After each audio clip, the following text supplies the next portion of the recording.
heart's early light, what so proudly we hailed at the twilight's last gleaming, whose broad stripes and bright stars through the perilous fight o'er the ramparts we watched were so gallantly streaming, and the rocket's red glare, the bombs bursting in air, gave proof through the night that our flag was still there. Oh, say does that star-spangled banner yet wave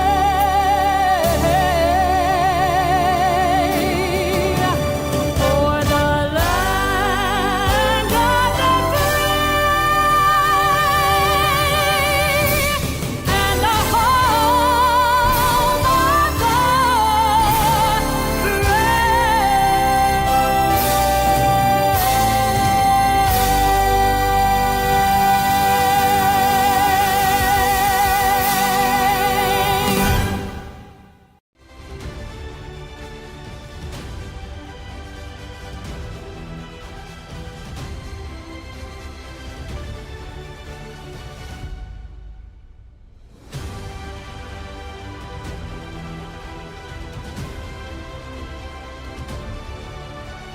brave. Good morning, folks. How are you? I'm your host, BKP, and you're watching BKP Politics on voiceofruralamerica.com. I want to open up with saying thank you. I get the messages, and just want to start out with thank you. So, you know, let me say this. First of all, we know who they are. Okay, they're not going to change. We know the Democrats are looking for every reason to go after Trump on a daily basis, and Republicans are looking for a reason to turn on Trump. Okay? So they're running down the hallways yesterday, last night, today. They will run down the hallway and chase these senators and members of Congress, the House, and ask if it was appropriate, the right time for Trump to talk about DEI in aviation while people are hurting. We just had a plane crash with 67 people dead. Is it appropriate? Should he be more of a sympathizer while America is going through this? You know, I don't expect them, well, they realize how bad it is, but I don't expect them to report how bad things are. I expect you to know how bad things are, how bad they are, how bad things were. I'm trying to get this correct. I don't want to get a mistake, start getting messages. Well, let's just say, you and I know what kind of mess they made in the last administration, and not just that, the Obama administration, but we know the mess that was left behind for President Trump and the staff. How was that? So there's a lot going on. I told you yesterday, I'm not an aviation specialist. I'm not. I learned a lot from the NS. What are they? The NSAB, is it? NASB. NASB. I learned a lot from the people with the jackets several years ago when I covered a local plane crash, and I get to spend some time with some of their employees that explain to me how things work. But I'm not in aviation. I don't understand everything, number one, that is going on with the investigation. I will say this right out of the box. NTSB, there it is. I knew I would get my letters, the acronym NTSB. NTSB. All right. National Transportation Safety Board, is that it? There it is. It's on the screen. But a lot of people on social media are breaking down the video.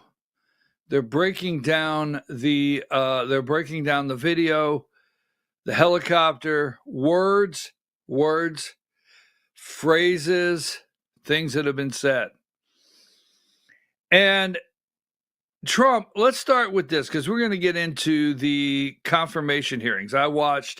Yesterday I watched about 6 hours of confirmation hearings, if not more, 7 hours of confirmation hearings.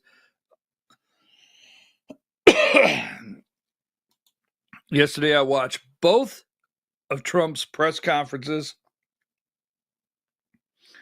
and I watched about 7 hours of confirmation hearing. Wow. Now, I'm concerned about Tulsi Gabbard, and I want to put this one out here. I want to put this out immediately. Do you think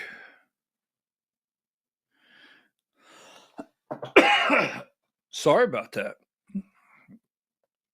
Do you think Tulsi Gabbard should have answered yes to the question, is Edward Snowden a traitor?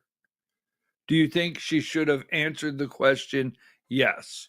I'm just asking. All right? I want to hear from you. Second, so sorry about that. Second,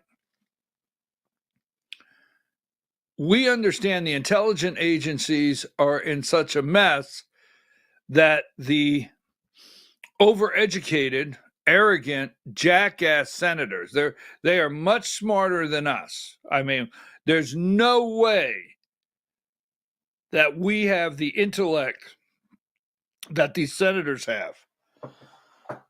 Dragon, I have a really deep voice on the iPad, on the app, on one of the apps.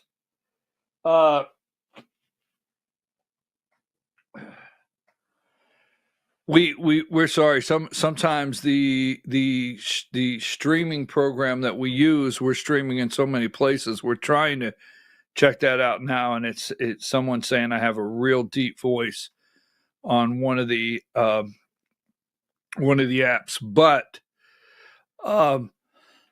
Diane, take a brief break.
So maybe I cleared that up, folks. I apologize. I got something to drink there.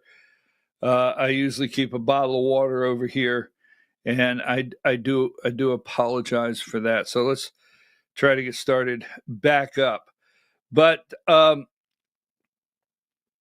obviously, they don't care. These arrogant senators do not care one bit about correcting anything. They don't.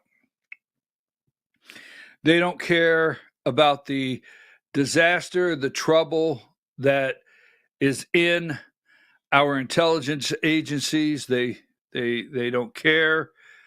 They're more interested in bringing people down.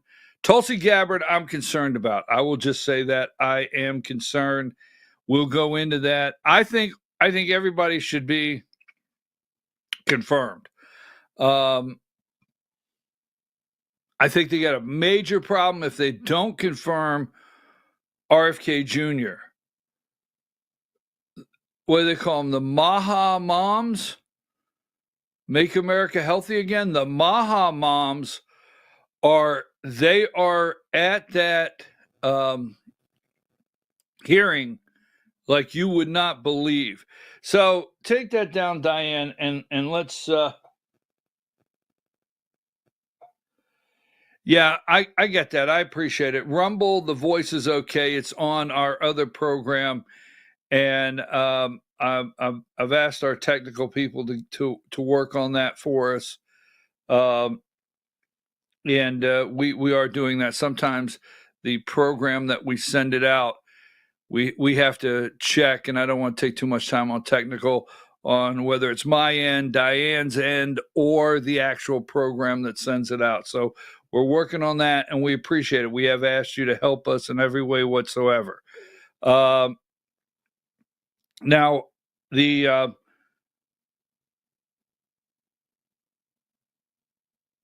had it here just a minute. Give me Pete Hegseth, number 15. So I started getting messages yesterday, and I thought we'd just come out of the box with this because the military mission, the training mission that was happening in D.C. With the helicopter, well, I'll let you listen. These are not new helicopter pilots. Give me Pete Hegseth, the Department of Defense. Pete, number 13. Video 13. Video 3.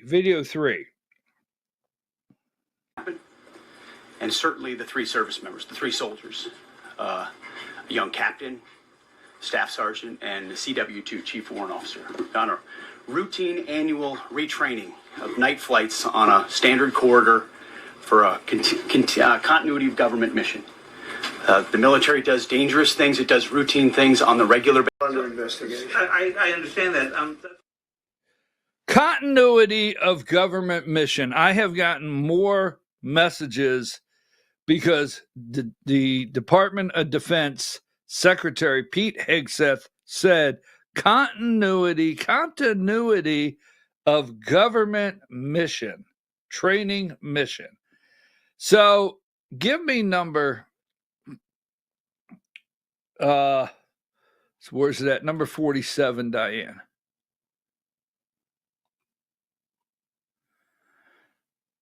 What is the continuity of government mission?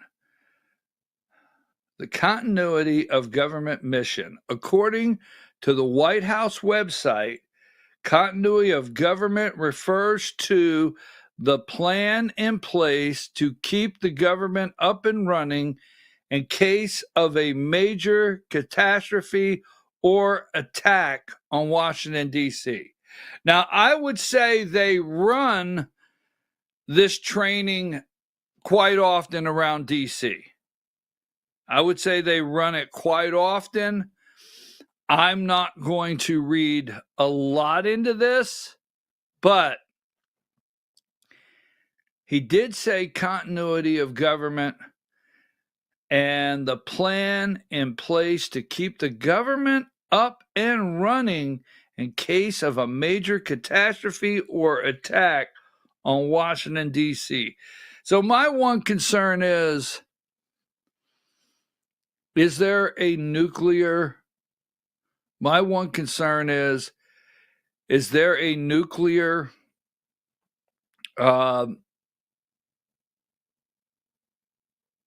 threat? Is there something going on we're not aware of? I'm just going to leave that out there. A lot of people, because he said that. Now, Trump yesterday, they are losing it because Trump started talking about DEI.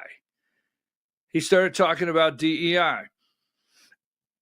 Folks, the mess that Pete Buttigieg made out of the transportation department, the mess, if you go and you look at the airline near miss videos, if you go just look up how many FAA reports there are out there of near miss, planes bumping into each other right there on runway, backing into each other, whatever it may be. Now, what Donald J. Trump did, that some dumbass reporter said, "Are you going to visit the crash site?" And Trump looked and said, "I'm not gonna go into the water. And what's wrong with you? I'm going to meet with the families."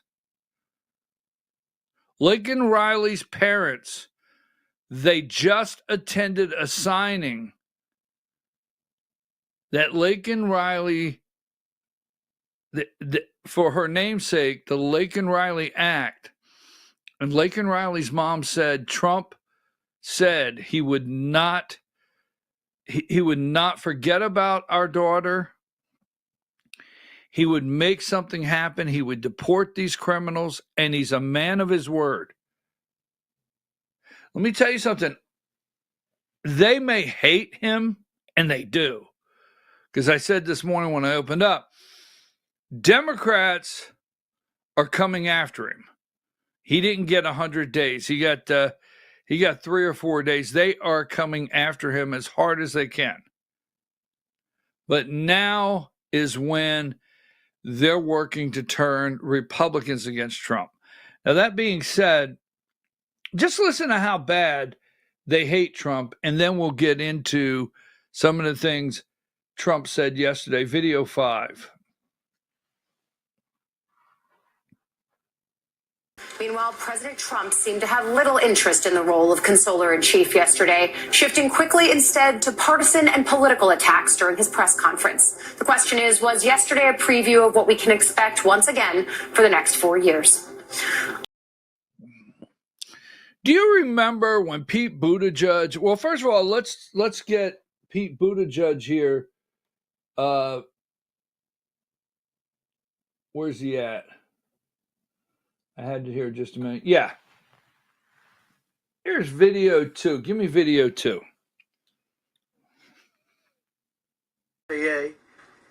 Which is overseen by Secretary Pete Buttigieg. A real winner. That guy's a real winner. Do you know how badly everything's run since he's run the Department of Transportation? He's a disaster. He was a disaster as a mayor. He ran his city into the ground, and he's a disaster now. He's just got a good line of bullshit. The Department of Transportation, his government agency charged with regulating civil aviation. Well, he runs it, 45,000 people, and he's run it right into the ground with his diversity. So I had to say that... So remember the Infrastructure Act, where they stole money, the $1 trillion Infrastructure Act. Remember they were going to upgrade airports, bridges. The list goes on, right? The list goes on what they were going to do with the money. But Pete Buttigieg, he took the time to put people in place to study. Remember Reconnect America? He put all this time into reconnecting America Where do I have it here? I have it here. Just a minute. Reconnect America. Where is? Yeah, give me video 7, Diane.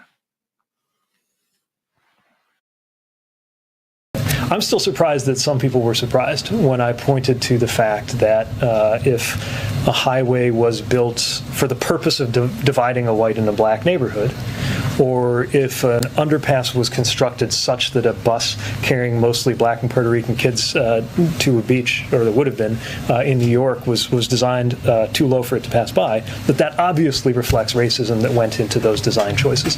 I don't think we have anything to lose by confronting that simple reality, and I think we have everything to gain by acknowledging it and then dealing with it, which is why the Reconnecting Communities, that $1 billion, is something we want to get to work right away putting to work. But that's such a heavy lift. I mean, you have to reconstruct communities that this happened to. As you said, some of these beltways and interstates and roadways were built before the Civil Rights Act, before the Voting Rights Act, and were meant to be racist. But how do you go about redefining and replanning these roadways and communities that are already settled in since then? So what's interesting is it's going to vary by community, and we have to listen to the community. Sometimes it really is the case that an overpass went in a certain way that is so harmful that it's got to come down or maybe be put underground.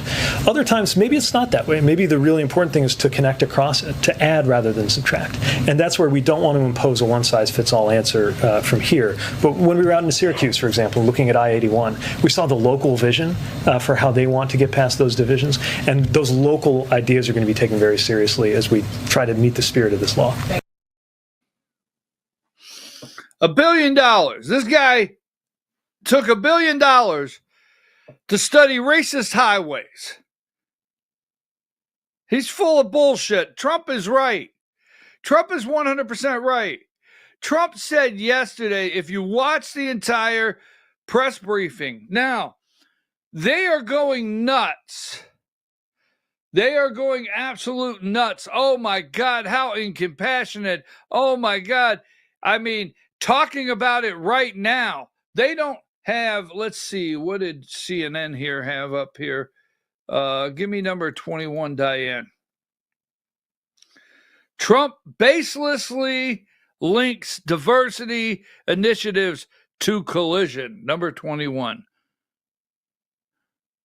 Let me tell you something, whether first of all, discard all their garbage. And they will chase down these Republicans down the hall. Millions of people are getting on airlines today, getting on the planes right now, that would like to know that in the tower is qualified people, qualified to handle the traffic. And millions of people are getting on those planes and wanting to know that the landing, they're cleared to land, that the pilots are qualified. Millions. Trump come out yesterday. Now, what they wanted was Biden to shuffle out or release a statement from the White House. If Biden wasn't available because of his dementia, we would have received a statement from the White House. And then the Biden would have come out, no questions, no media whatsoever, and made a statement of compassion for the families, and say everything's under investigation and shuffle back off. Let me tell you something, the American people, we have a president. We have a president. He is already handling it. He went straight to the press room. He took the Secretary of Transportation, Sean Duffy, with him.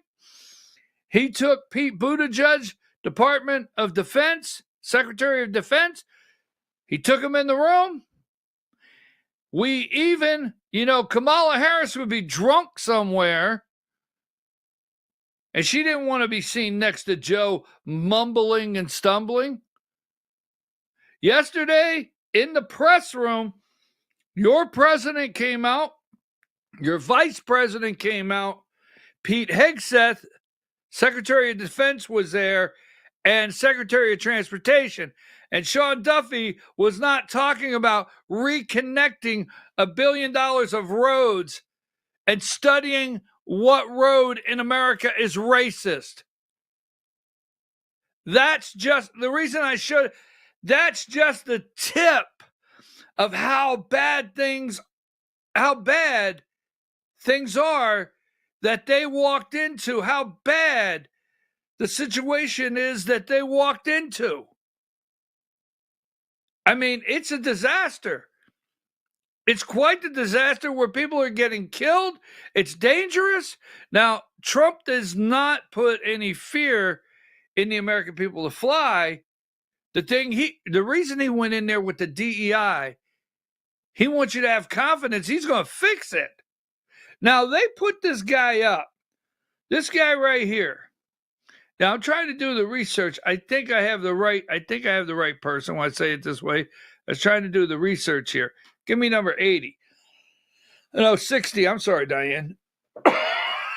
Oh, my gosh. I tell you, I can't believe I'll tell you later what has happened here that's caused me not to be able to. So, this is Keith Washington.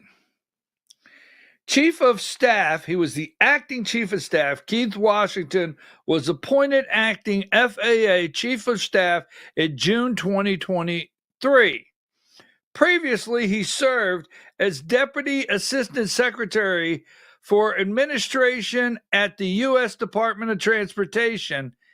In this role, he provided leadership in areas of human resources, DEI, human resources, security, acquisitions, grants, transportation, and facility.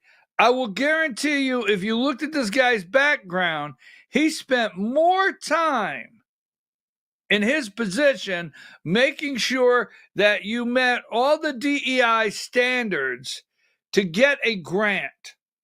All right? He was the director of the Departmental Office of Human Resource Management. He was responsible for leading and evaluating departmental human resources management policies for the large cabinet level agencies. All right. He held other key positions in the U.S. Department of Transportation, including the acting Assistant Secretary of the Administration, the interim Associate Administrator in the Administration. Let's see what else. Director of Development Resources. I had something else I wanted to show you there. He was the recipient.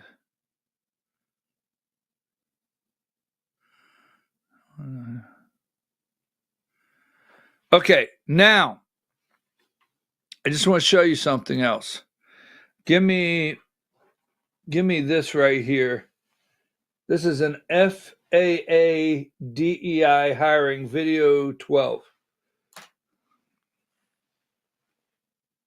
So, Mr. Washington, can you quickly tell me what airspace requires an ADS-B transponder? Not sure I can answer that question right now. That's okay. We'll just keep going. So that's a pretty important part. So what are the 6 types of special use airspace that protect this national security that appear on FAA charts? Sorry, Senator, I cannot answer that question. Okay. So what are the operational limitations of a pilot flying under basic med? Senator, I'm not a pilot, so... But obviously you'd oversee the Federal Aviation Administration. So any idea what those restrictions are under basic med, quickly? Well, some of the restrictions, I think, would be high blood pressure. Some of them would be... It's more like how many passengers per airplane, how many pounds in different categories, and what altitude you can fly under. So, and then amount of knots, it's under 250 knots. So It's not having anything to do with blood pressure. So can you tell me what causes an aircraft to spin or to stall? Again, Senator, I'm not a pilot. Okay, let's keep going. What are the 3 aircraft certifications the FAA requires as part of the manufacturing process? Quickly, please. 3 aircraft certifications. Again, what I would say to that is that one of my first priorities would be to fully implement that Certification Act and report You know back the 3 to this types, committee. Mr. Washington? The 3 No. types? Okay. Yeah, that's type certificate, production certificate, and airworthiness certificate. Okay, all right. Let's just keep going, see if we can get lucky here. So can you tell me what the minimum separation distance is for landing and departing airliners during the daytime? Mr. Washington. I don't want to guess on that, Senator. Are you familiar with the difference between Part 107 and Part 44809 when it comes to unmanned aerial standards? Unmanned like drones? Are you familiar with the difference? Yes. Okay, you know the difference between those 2, Part 44809 and Part 107? Do you know the difference there? No, I cannot. That's okay.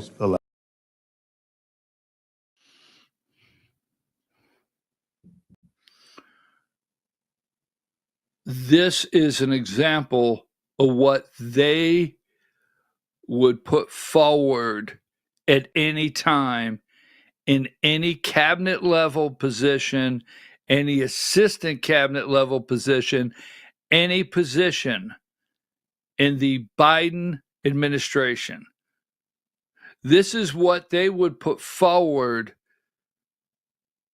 for confirmation for FAA.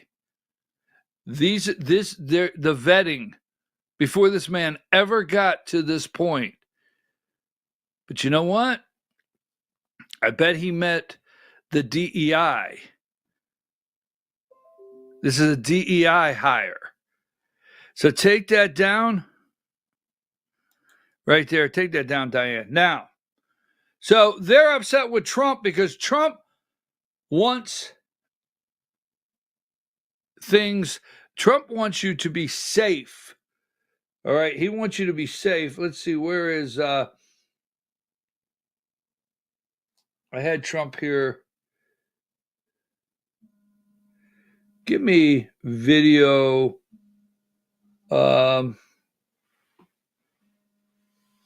Give me video 19. Trump went immediately in the Oval Office and sent this memorandum out immediately. Give me. Thank you, sir. Thank you. Second, for your signature, we have a presidential memorandum titled Immediate Assessment of Aviation Safety. In light of the damage done to aviation safety by the Biden administration's DEI and woke policies, what this presidential memorandum orders is for your Secretary of Transportation and FAA Administrator, in this case acting FAA Administrator, to basically ensure that we are actively undoing all of that damage, that we are assessing how much damage was done, and that we're ensuring that people hired within the FAA, in keeping with your memorandum of January 21st, are only the most outstanding, capable people for the jobs that they're being hired into. In other words, competence. Yes, sir. Elevating competence over everything else instead of the DEI policies that were pursued by the Biden administration. I think everyone understands that. And Obama. Yes. Both of them. Okay, but Biden much worse. Not even a contest. What they've done is just crazy in so many other ways. Okay? Mr. President, to be clear, are you saying race or gender played a role in this tragedy? It may have. I don't know. Incompetence might have played a role. We'll let you know that. But we want the most competent people. We don't care what race they are. We want the most competent people, especially in those positions. And, you're talking about extremely complex things. And if they don't have a great brain, a great power of the brain, they're not going to be very good at what they do, and bad things will happen. There can be no chances. There can be no risk. Now, again, the only thing he said, are you saying it could have? It may have. When we get done, it may have. But I'm going to do everything I can. I cannot bring back the 67 lives. All right? Now, the press conference before it started yesterday, Trump had a moment of silence. These pieces of garbage, okay? They hate this country. They absolutely do. They hate us. He comes out yesterday, first of all, stands up before them, takes the questions. He even told Caitlin Collins, give me Caitlin Collins, 41, Diane. He even looked at Caitlin Collins at CNN and he said, that wasn't a very smart question. And I'm kind of shocked coming from you.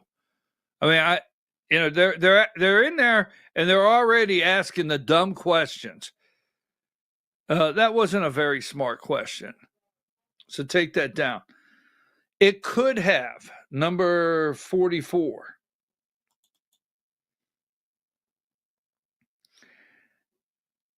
Air traffic controller left work early on night of DC plane crash.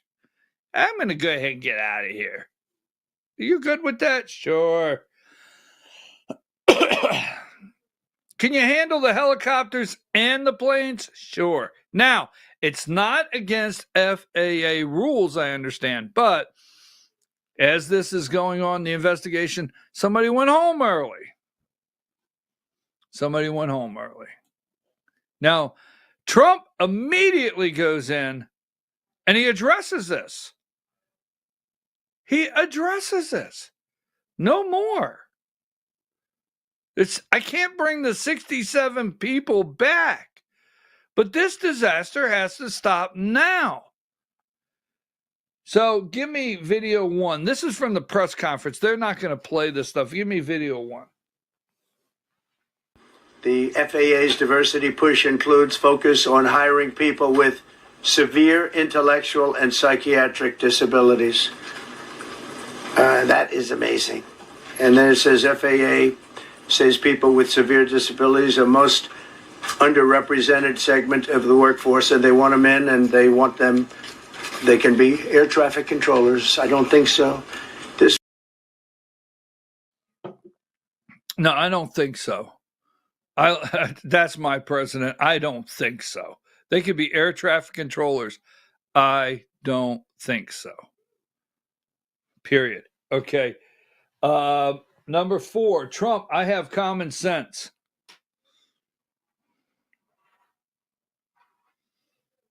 Video. Under investigation. I understand that. That's why I'm trying to figure out how you can come to the conclusion right now that diversity had something to do with this crash. Because I have common sense, okay? And unfortunately, a lot of people don't. We want brilliant people doing this. This is a major chess game at the highest level. When you have 60 planes coming in during a short period of time, and they're all coming in different directions, and you're dealing with very high-level computer work and very complex computers. And one of the other things I will tell you is that the systems that were built, I was going to rebuild the entire system, and then we had an election that didn't turn out the way it should have. But they didn't build the systems properly. They spent a lot of money renovating a system, spending much more money than they would have spent if they bought a new system for air traffic controllers, meaning the computerized systems. There are certain companies that do a very good job. They didn't use those companies. They used companies that should not have been doing it. No, I think... Now, first of all, this guy is from New York City. I don't know if you have ever traveled to New York City, okay? The small planes and the number of helicopters. If you go to New York City this morning, the number of choppers in the air is amazing. I used to go into the city.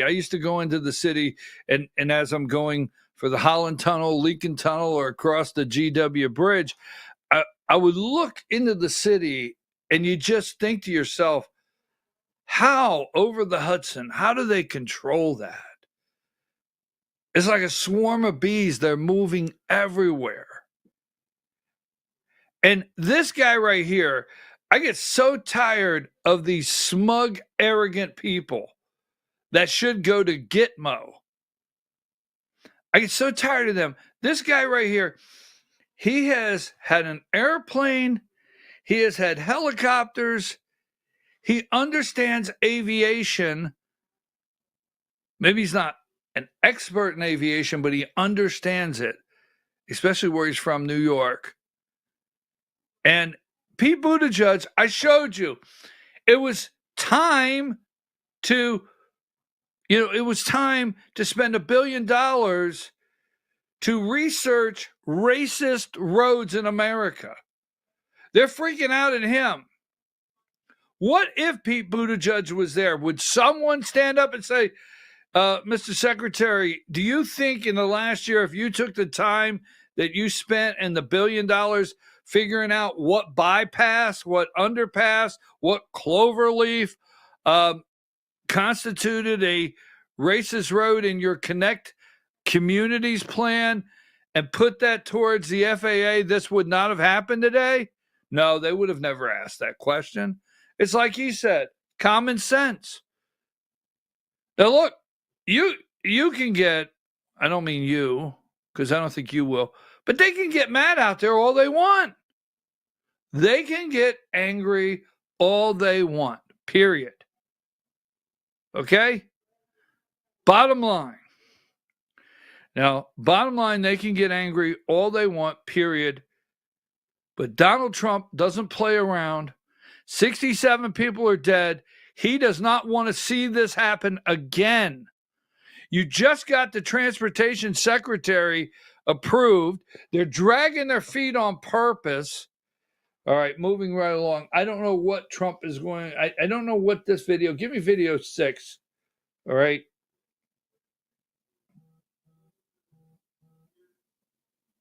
You can't have regular people doing that job. They won't be able to do it. But we'll restore faith in American air travel. I'll have more to say about that. I do want to point out that various articles that appeared prior to my entering office, and here's one. The FAA's diversity push includes focus on hiring people with severe intellectual and psychiatric disabilities. That is amazing. And then it says FAA says people with severe disabilities are most underrepresented segment of the workforce, and they want them in, and they want them, they can be air traffic controllers. I don't think so. This was in January 14th, so that was a week before I entered office. They put a big push to put diversity into the FAA's program.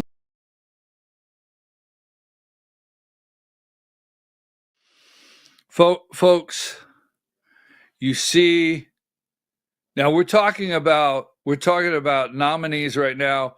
Kash Patel. The American people don't trust. They don't trust anything. They basically don't trust anything. The trust for the FBI is at the lowest level. The trust of what the NSA, what we get out of our intelligence agencies, we don't trust that. We don't trust what we get out of HHS. We don't trust the FAA. We don't trust transportation. America's all-time trust level is the lowest, I think, in this country's history of every single agency out there. But you see, I showed you an example of who they would put forward. You see, right there, you watched it, who they would put forward. And then you see the transportation secretary, he's mad. Pete Buttigieg has responded. But it's like Trump said, he's a disaster. Trump's not going to let this happen again. And he has to correct it. Let me see if I have anything else on this. Because he has common sense. Because he has common sense. So I will say this. For all of you out there that are doing your own investigation, I understand. So I want to be clear. Give me number 2, CNN. Trump's comments on a disaster. To be clear, Are you saying race and gender played a role in a tragedy?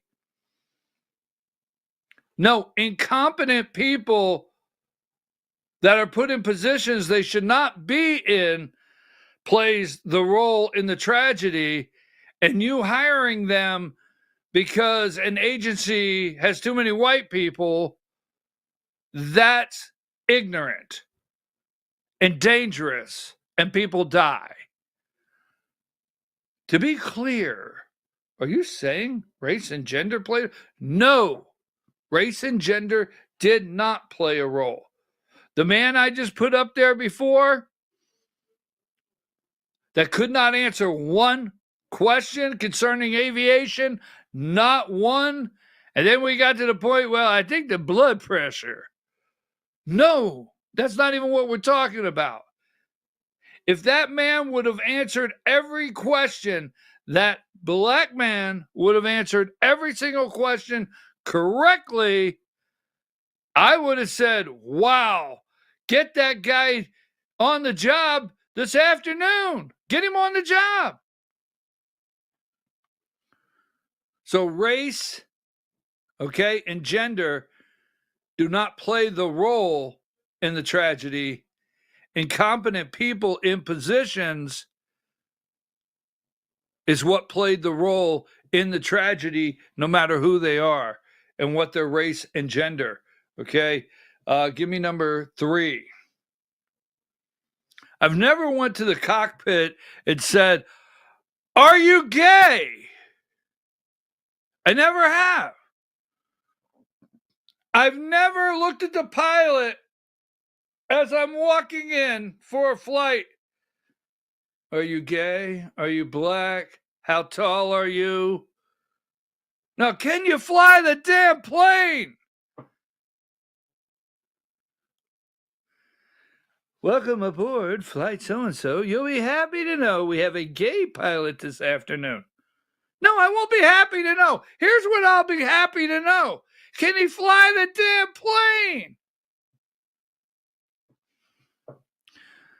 Welcome to Flight So-and-so. You'll be happy to know our DEI program is working and our co-pilot is a dwarf.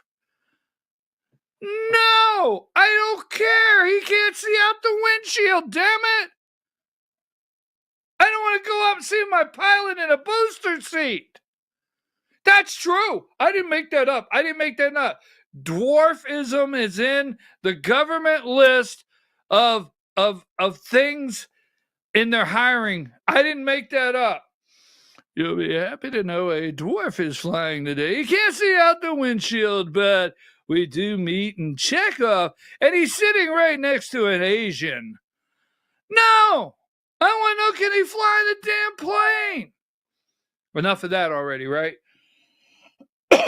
Look it up. Laugh at me if you want. Number 3, searching for answers. Let's see what else I have here. Number 5, Trump's disaster playbook. Blame Democrats and politicize the tragedy. That's not what happened. It's not what happened. Number 6, Trump sparks outcry with implication that DEI policies are at fault in D.C. midair. He sparks outcry. The only outcry, let me tell you, the only outcry was the American people in November saying, please stop the madness. Number 7, AADP.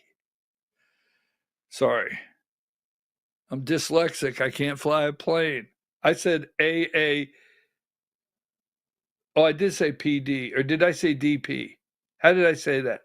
FAA employees, and that's where I struggle from time to time. I'm not asking to fly the plane. I'm a little dyslexic. FAA employees with disabilities did not cause last night's tragic plane crash. The investigation into the crash is still ongoing. It is extremely inappropriate for the president to use this tragedy to push anti-diversity hiring agenda. Doing so makes all Americans less safe. Look,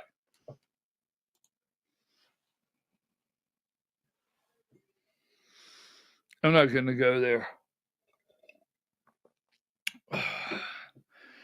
The NAACP, we were actually waiting for the NAACP. Now we know. Number 8, the NAACP statement on Trump's DEI comments. The president has made his decision to put politics over people abundantly clear as he uses the highest office in the land to sow hatred rooted in falsehoods instead of providing us with the leadership we need and deserve.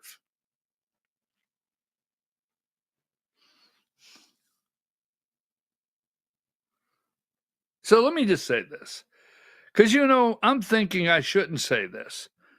And what does that mean? If I start thinking you shouldn't say this. So I have a gay friend.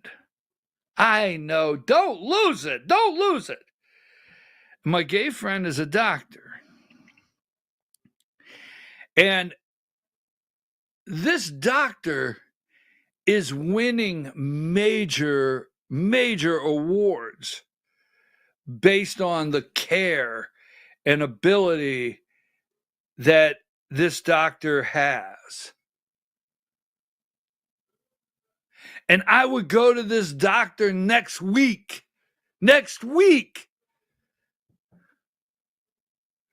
And when I walk in, I don't want anybody to say, "You'll be happy to know your physician today is gay." All right? I'll be happy to know my physician has won all these awards. I have to get off this subject. But Trump, let's end this by saying this. Give me let's go to a couple more. I just want to show you number 9. I got to get out. I'm an hour into the show, and I don't feel like I've accomplished anything yet. So number 9, MSNBC, Trump suggests DEI programs to blame for collision.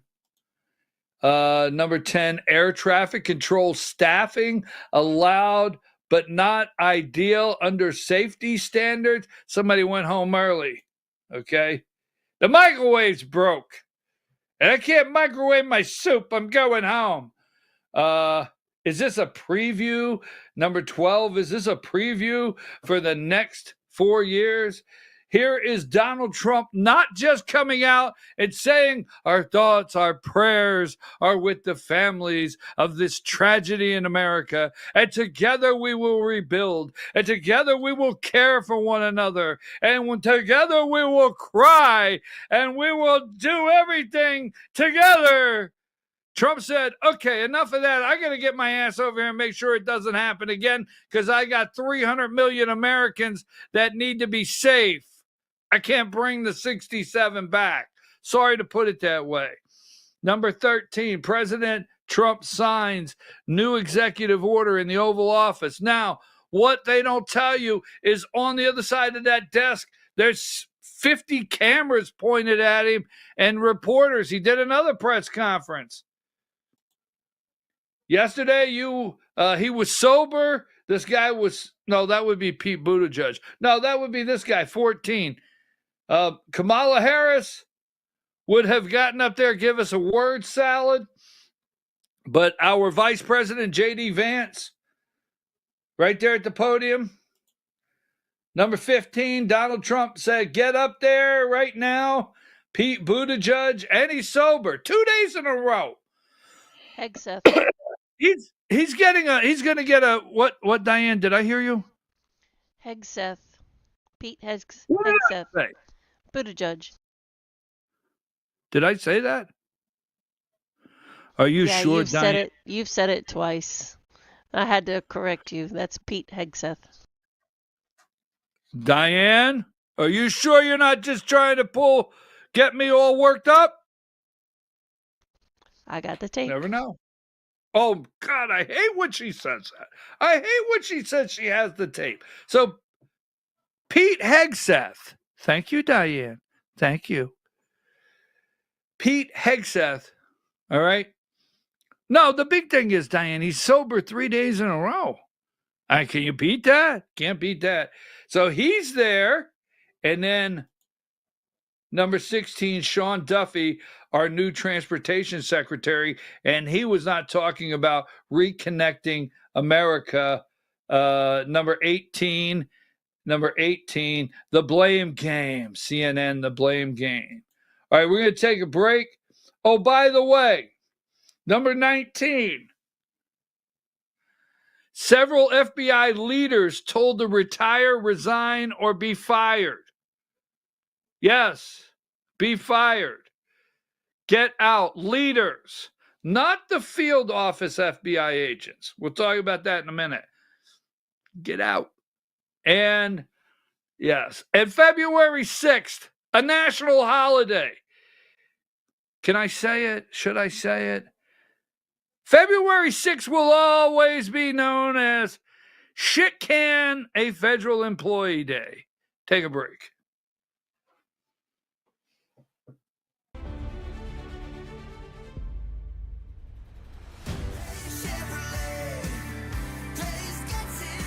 Days Chevrolet Jasper is North Georgia's business elite commercial truck giant. Box trucks, landscape trucks, flatbed and heavy hauling trucks. When you've got a job to do, we've got the commercial truck for you. And get a federal tax credit up to 100% of the purchase price. Hundreds of commercial trucks are all right here at Days Chevrolet Jasper. Days Chevrolet. Days gets it done. Together, let's drive.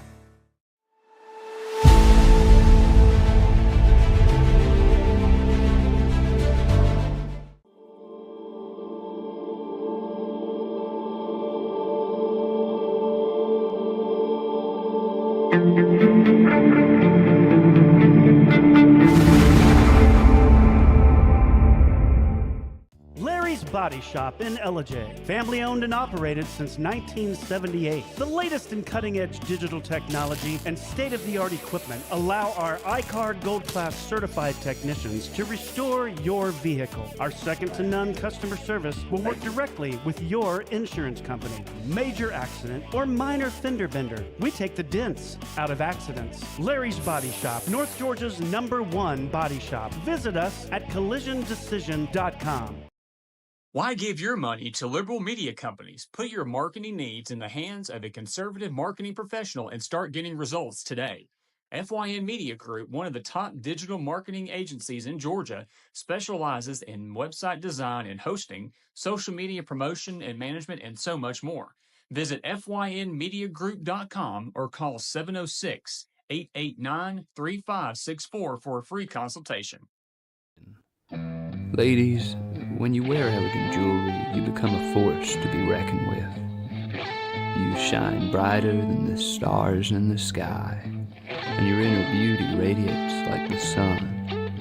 So embrace the magic, embrace the elegance, and let your jewelry be a reflection of your true, authentic self. My friends over at North Georgia Diamond know what a woman wants. Go see them for the perfect gift. And remember, when it comes to elegance, there's no such thing as too much. Come see us at North Georgia Diamond. We're igniting passion one sparkle at a time.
In 1981, Reed Nicholson began selling tires out of an old barn in Mineral Bluff. Little did he know that he had just laid the groundwork for the most trusted names in automotive services in the Blue Ridge area. In 1997, Nicholson Tire Center became what it is today, holding the same values of faith, family, and great customer service. 2 locations to serve you, and the Blue Ridge location is currently expanding to offer fast service and the largest U-Haul provider in Georgia. Nicholson Tire Center, Blue Ridge, and Mineral Bluff.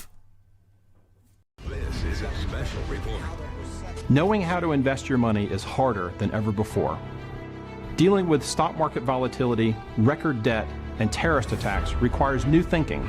At U.S. Asset Management, we can help you see the world more clearly so that you can move beyond the chaos and invest with confidence. Call us, visit us online, or drop by our office. U.S. Asset Management, helping you make better decisions with your money. Mesquite Grill, now offering online ordering for your convenience. Check out our new website at mesquitegrillbr.com. That's mesquitegrillbr.com. The great food and service you have come to expect, ready for you when you arrive. Open 7 days a week with a fully stocked bar and friendly service. Bring your furry friends with you and dine on our pet-friendly patio. Also, check out our catering options and let us prepare delicious food for your next event.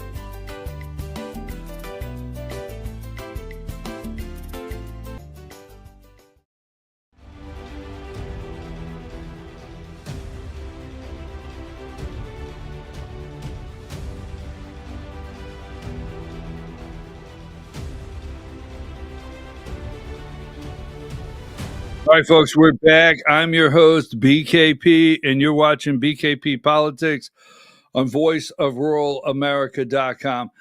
I am happy to report that we have a president, Donald J. Trump, that is addressing everything immediately. Every single thing he's addressing immediately. He's not waiting.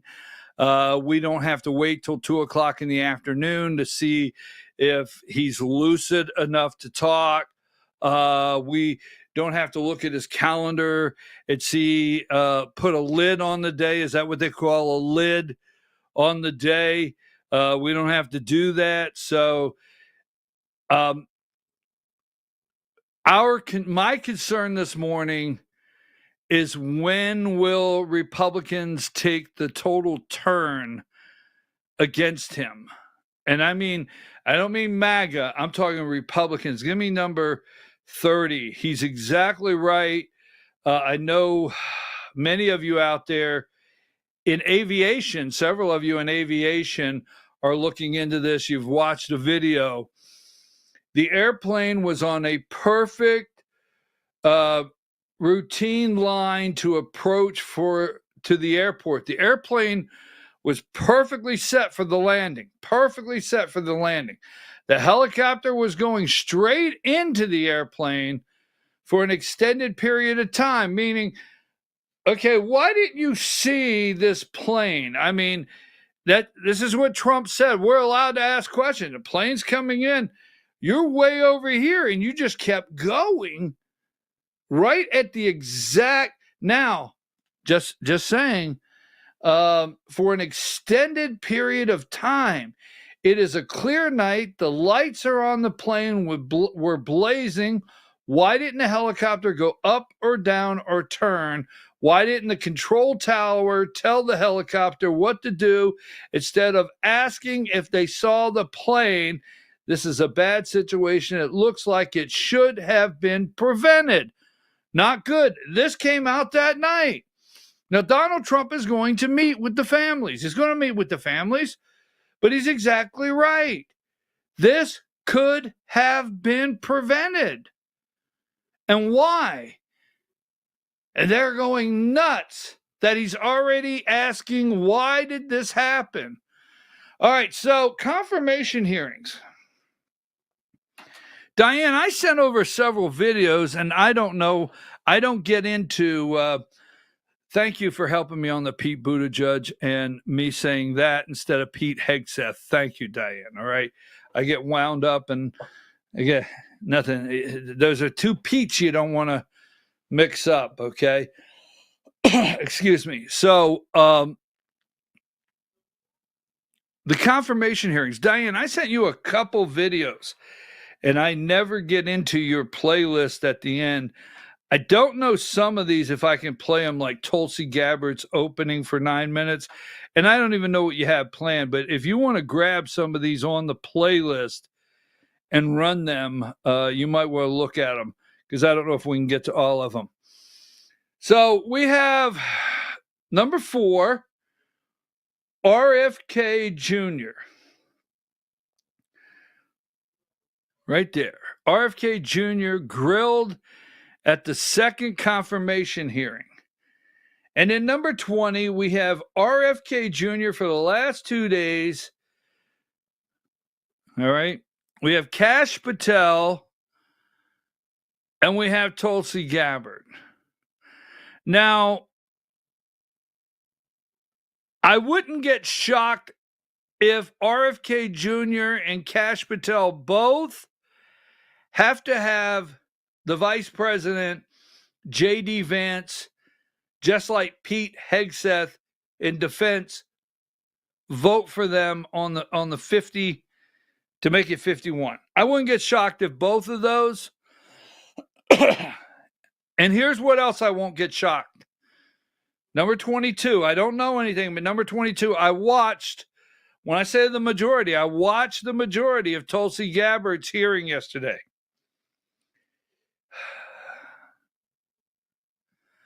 I expected the Democrats to go after her, but it's the Republicans that concern me. She may get out of committee, and you have to get out of committee, folks, to get to the floor for a vote. Now, I don't know the rules, so you can correct me here. You can correct me this one time. Don't let it happen again. But no, you can correct me on this. The committee recommends. That's basically all the committee's doing, is voting you out. I don't know the exact rule here. So even if you don't get voted out of committee, I'm not for sure that John Thune, the majority leader in the Senate, can't put your nomination on the floor for a vote between the full, in front of the full Senate. I'm not for sure. I don't know if they have a rule you have to get out of committee. If you have to get out of committee, I don't feel comfortable that she will even get out of committee. Now, if she does, you can mark this down, 9:06 on 1/31/2025. BKP was close, not exactly. I leave wiggle room, but close to maybe being slightly incorrect. I got to be cautious here. I don't want the whole thing out there. All right, but here it is. Give me number. We're going to get to Tulsi Gabbard in a minute, but give me number 36. And I can't remember where everybody's from, but Susan Collins, Jerry Moran, John Cornyn, and Todd Young, Senate Intel Committee. Now, Todd Young is the senator from Indiana. Senator from Indiana. And remember, let me jump into this before we go back on confirmations, because we work on confirmations. We can only lose 3 because we have 53-47. So we can only lose 3, and we end up with Vice President Pence having to cast a tie vote. J.D. Vance. What did I say? Pence. Did I say Pence? Vice President J.D. Vance. Now, I know that Diane's just making this stuff up on me today. I know, it's not that bad. Anyhow, J.D. All right, Vance. everybody needs to text Brian and let him know that he's making the mistakes and I'm not making it up. You're a real maker-upper. Okay, all right already. So I am concerned that, we only can lose 3 before J.D. Vance, the vice president, would have to cast the tie-breaking vote. And that being said, don't forget this. I had this a minute ago. Give me number 24. So as we're looking at the 3 that we can lose, and Vice President J.D. Vance, don't forget we had 4 Senate seats stolen from us. Don't forget that.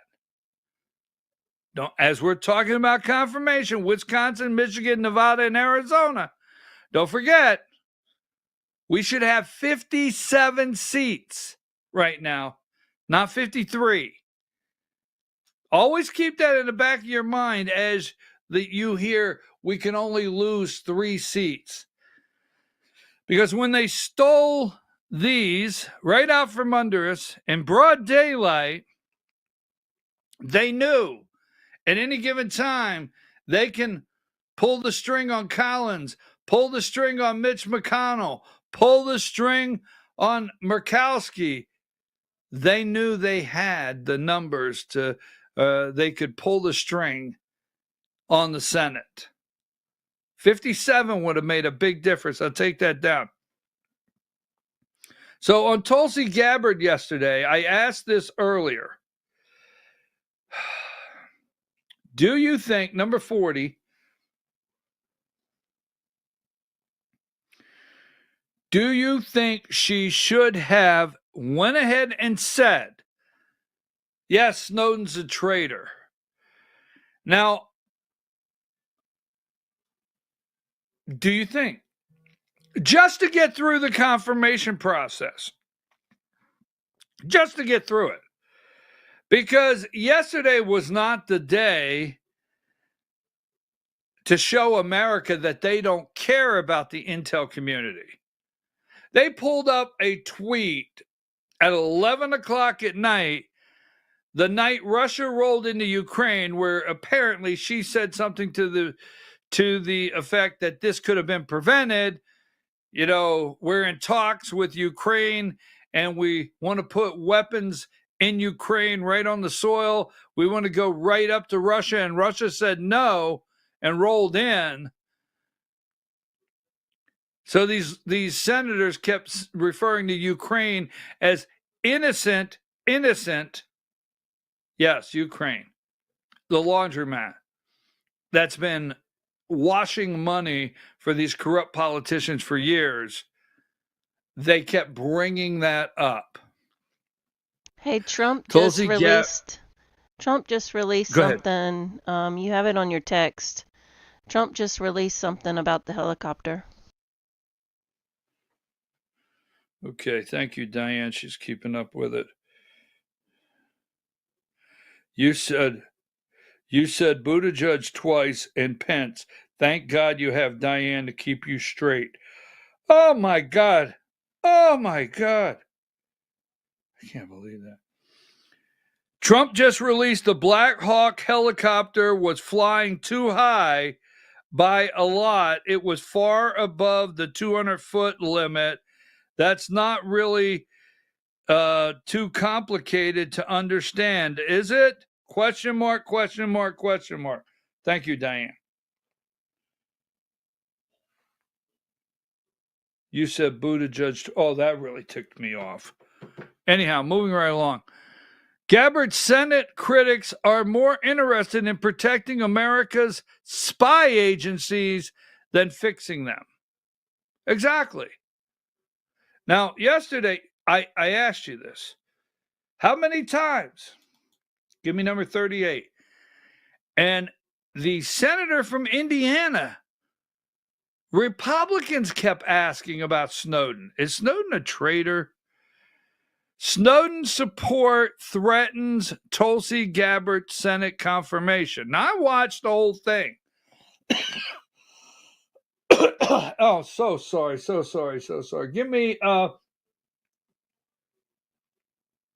Give me video 18. I think that's the one I want. Video 18.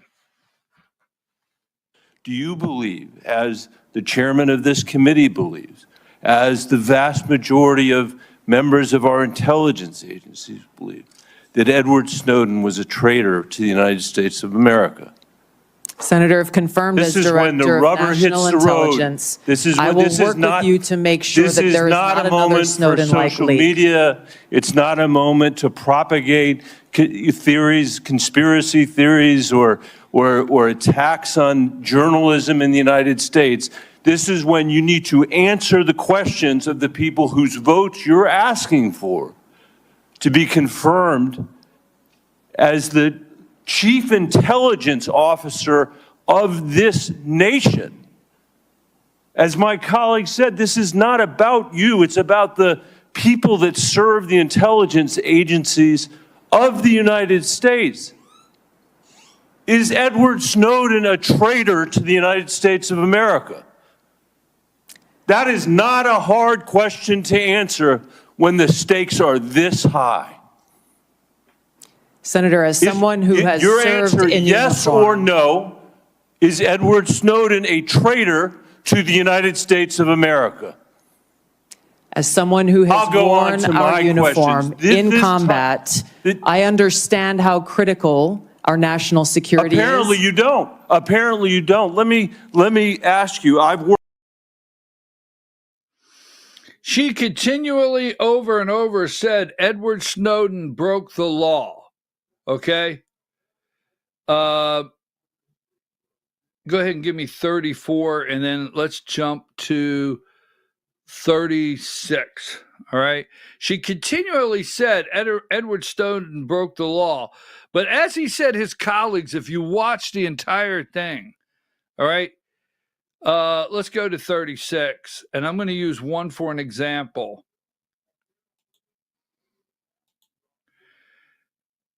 The Todd Young really upset me from Indiana yesterday.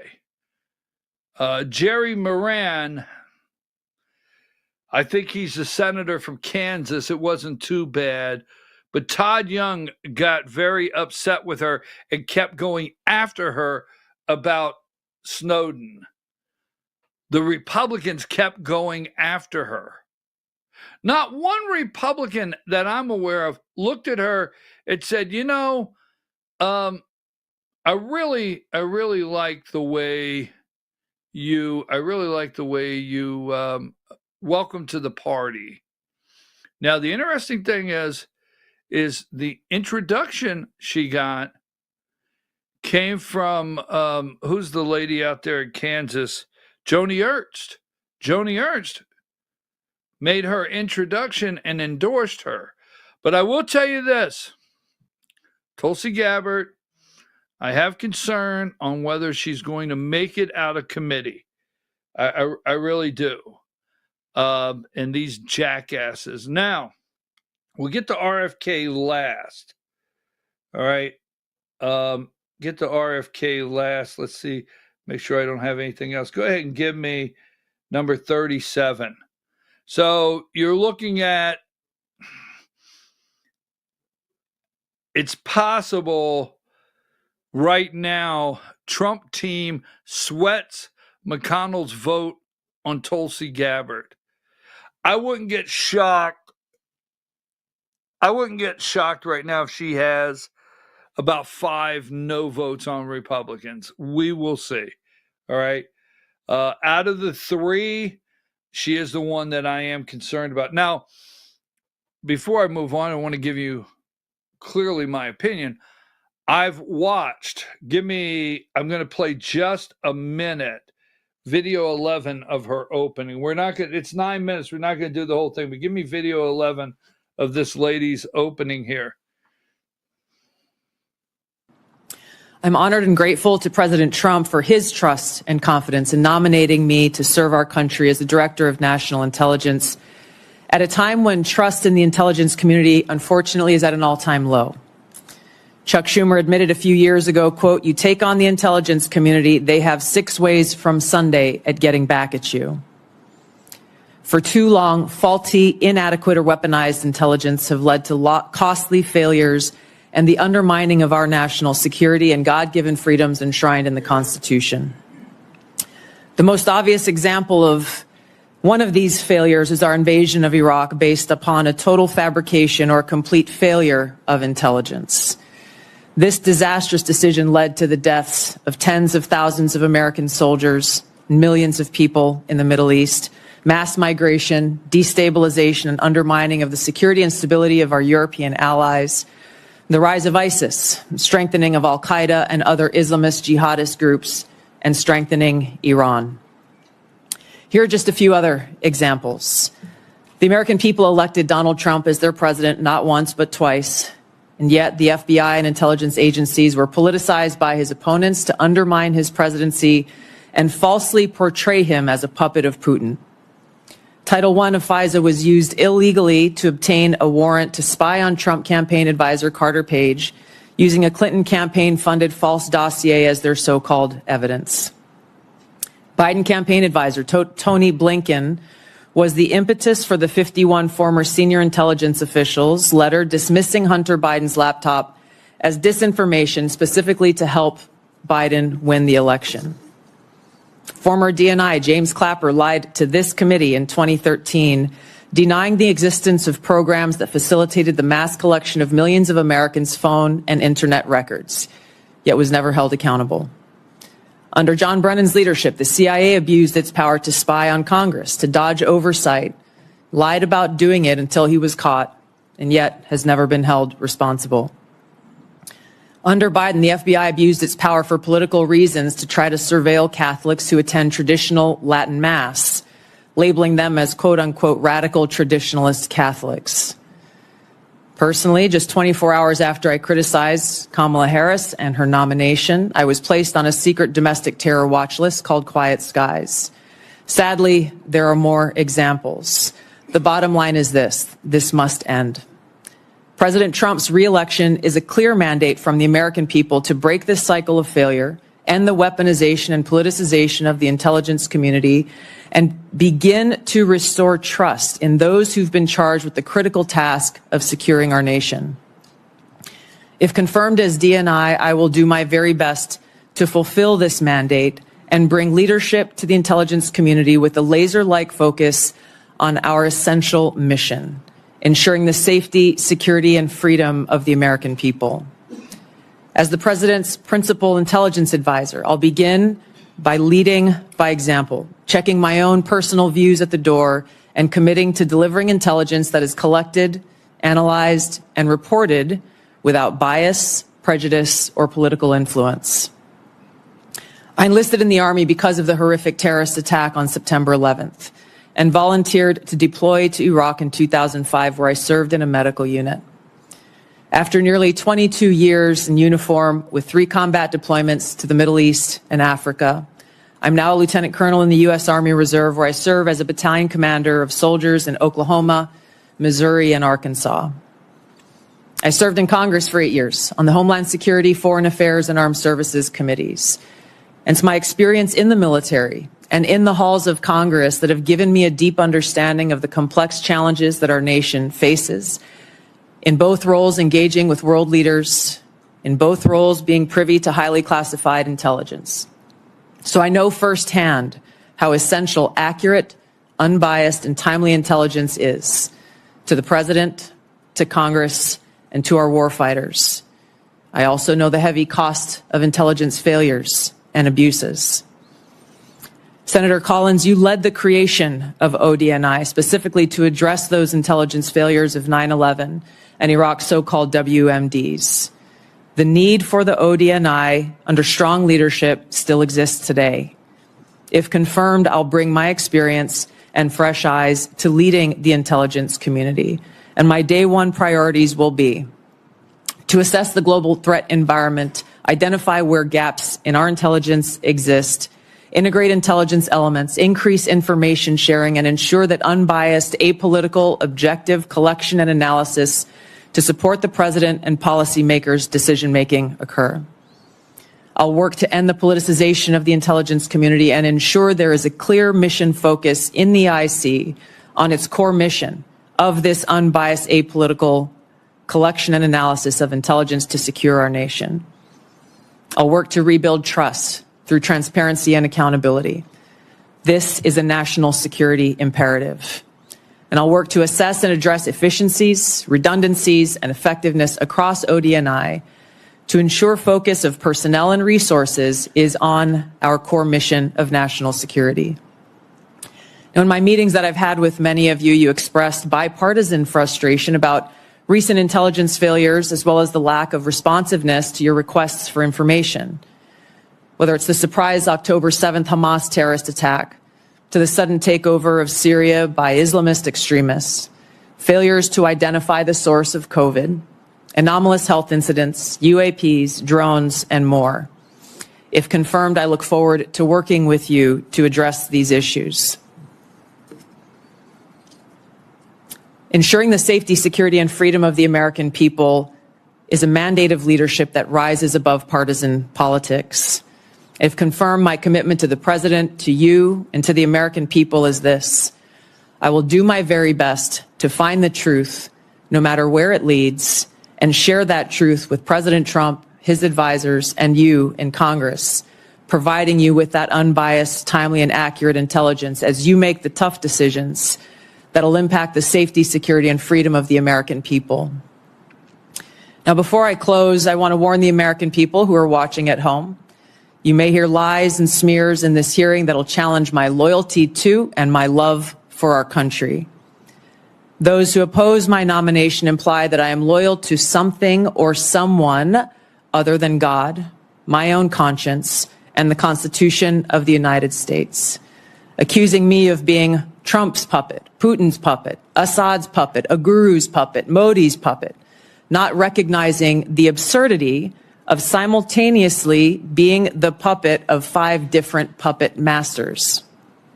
The same tactic was used against President Trump and failed. The American people elected President Trump with a decisive victory and mandate for change.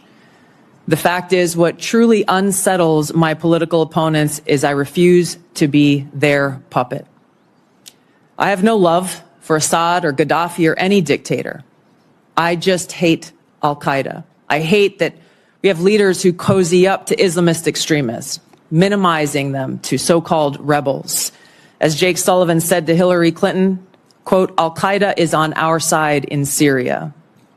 Well, Syria is now controlled by an Al-Qaeda offshoot, HTS, led by an Islamist jihadist who danced in the streets on 9/11 and who was responsible for the killing of many American service members. Democrat senators in the past resorted to anti-Christian bigotry against some of President Trump's judicial nominees like Amy Coney Barrett and Brian Boucher. I condemn those actions as a Democrat in Congress at the time, as religious bigotry must be thoroughly condemned by all of us, no matter the religion.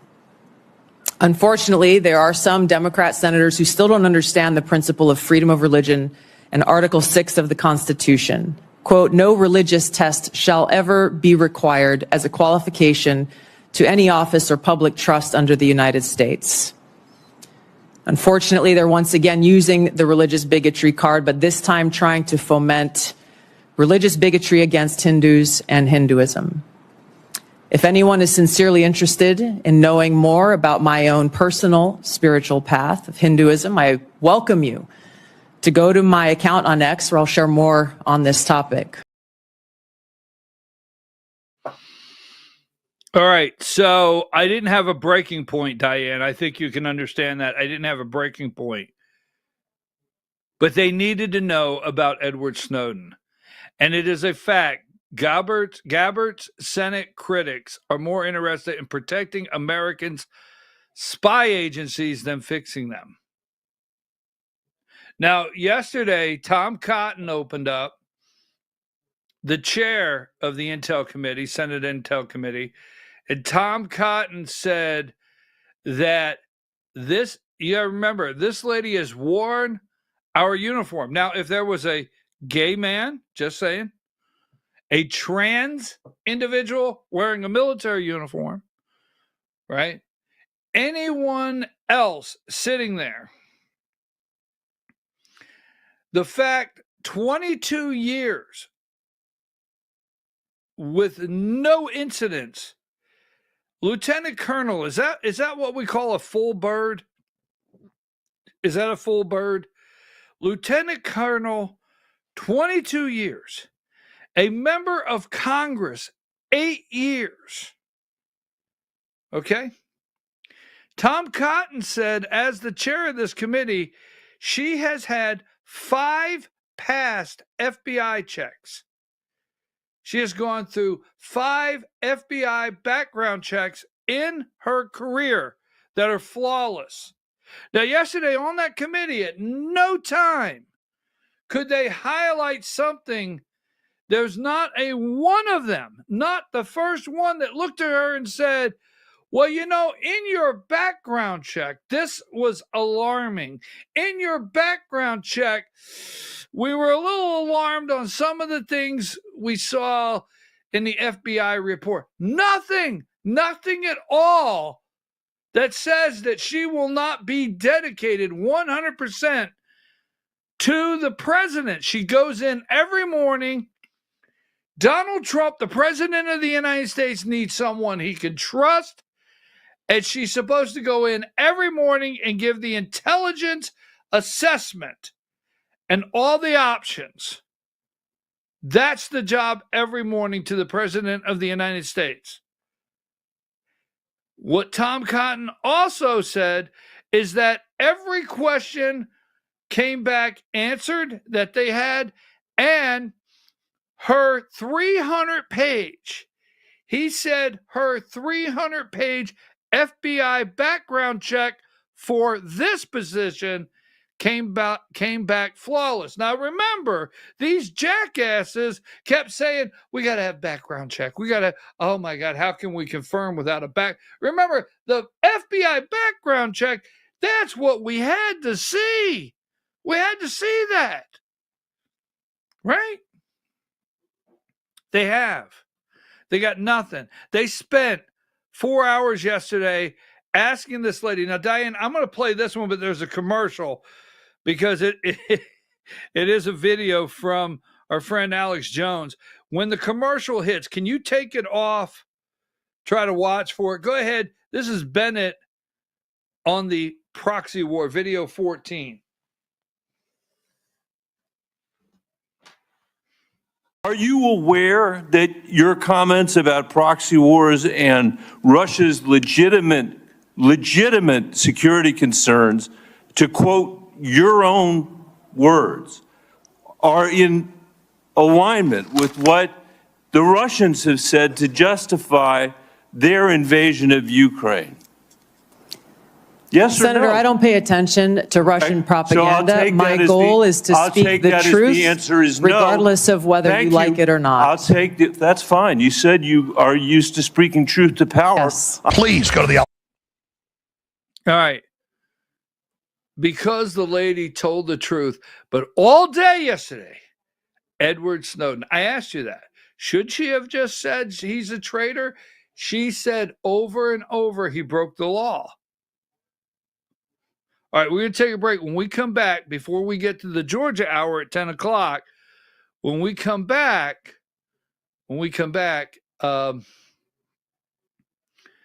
to talk about Kennedy. Now, give me 33. And I'm telling you that Bernie Sanders lost it. And Robert Kennedy put these people in their place yesterday. It was great. Tulsi Gabbard has my full support. She was a Democrat for 8 years, okay? There's a lot of questionable things that some people have brought up. She served this country 22 years in the military. She's had 5 background checks, including this one here, that are flawless. All right, she wore the uniform. She's telling the truth. And she was a member of Congress for 8 years. Tulsi Gabbard has my full support. Now, if not confirmed, we got a problem. Take a break.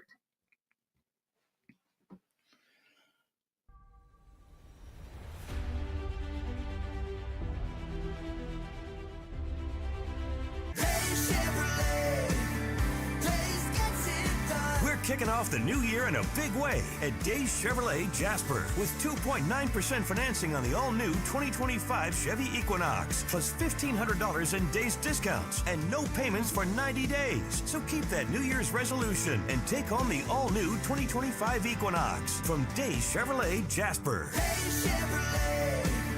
Days gets it done. Together, let's drive.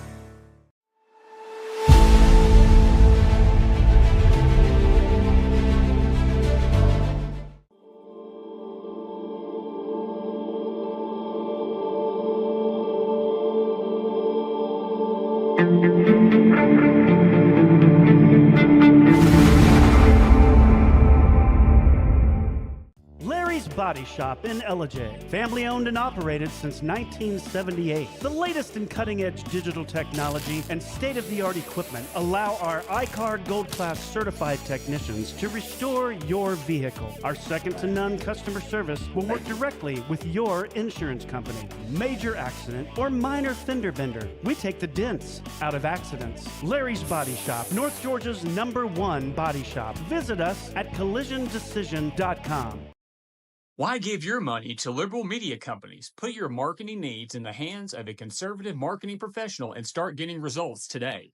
FYN Media Group, one of the top digital marketing agencies in Georgia, specializes in website design and hosting, social media promotion and management, and so much more.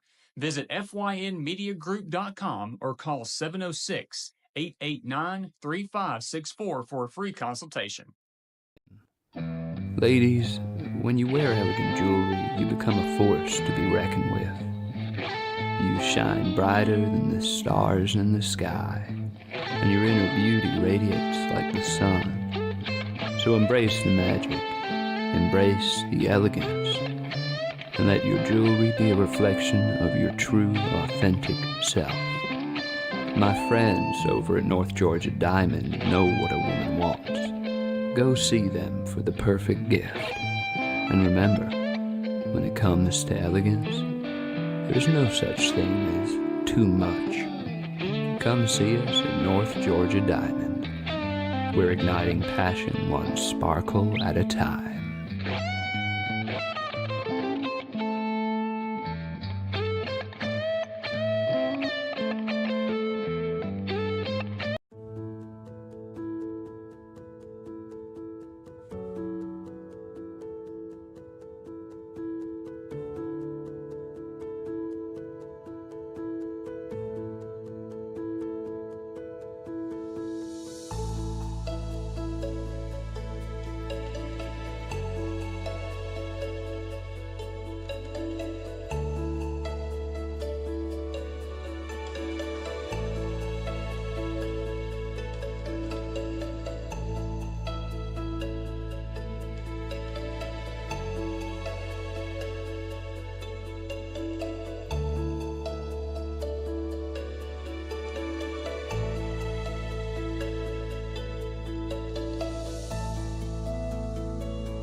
In 1981, Reed Nicholson began selling tires out of an old barn in Mineral Bluff. Little did he know that he had just laid the groundwork for the most trusted names in automotive services in the Blue Ridge area. In 1997, Nicholson Tire Center became what it is today, holding the same values of faith, family, and great customer service. 2 locations to serve you, and the Blue Ridge location is currently expanding to offer fast service and the largest U-Haul provider in Georgia. Nicholson Tire Center, Blue Ridge, and Mineral Bluff. This is a special report. Knowing how to invest your money is harder than ever before. Dealing with stock market volatility, record debt, and terrorist attacks requires new thinking. At U.S. Asset Management, we can help you see the world more clearly so that you can move beyond the chaos and invest with confidence. Call us, visit us online, or drop by our office. U.S. Asset Management, helping you make better decisions with your money. Mesquite Grill, now offering online ordering for your convenience. Check out our new website at mesquitegrillbr.com. That's mesquitegrillbr.com.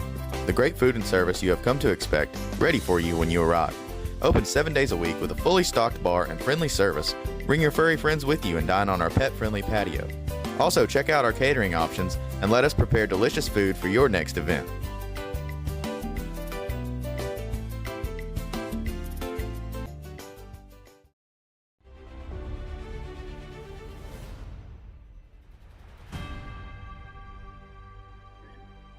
Okay, we're back. I'm your host, BKP. You're watching BKP Politics on voiceofruralamerica.com. You are 100% correct.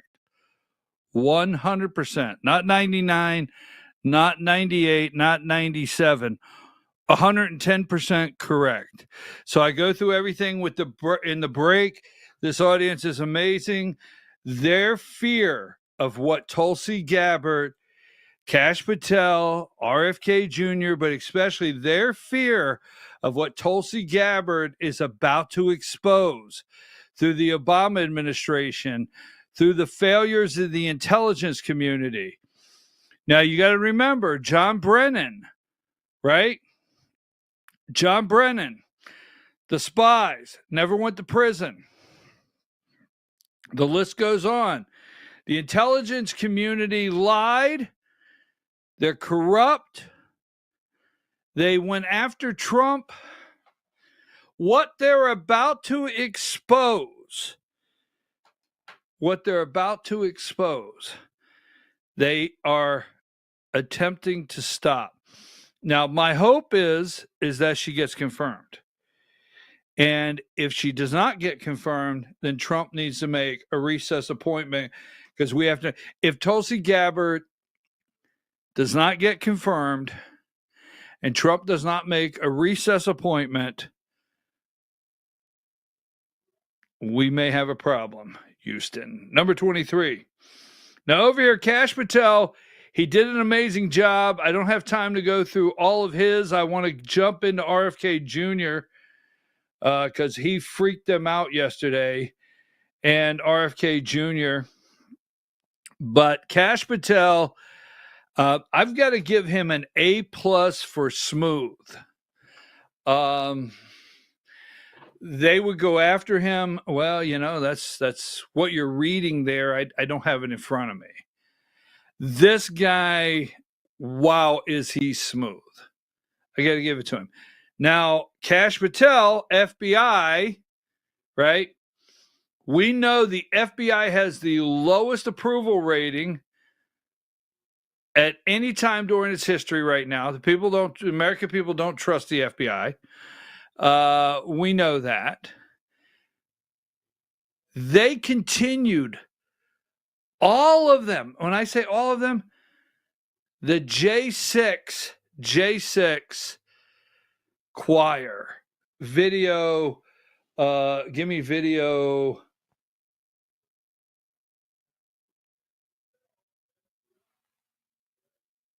All right, no, wait a minute. This is Adam Schiff. Give me video 16. You're being considered for director of the FBI.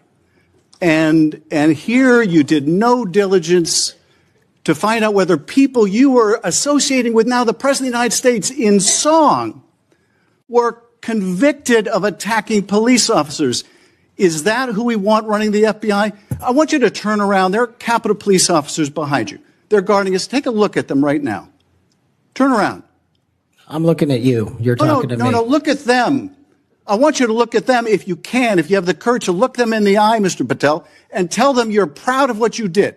Tell them you're proud that you raised money off of people that assaulted their colleagues, that pepper sprayed them, that beat them with poles. Tell them you're proud of what you did, Mr. Patel. They're right there. They're guarding you today. Tell them how proud you are. That's an abject lie, and you know it. I've never,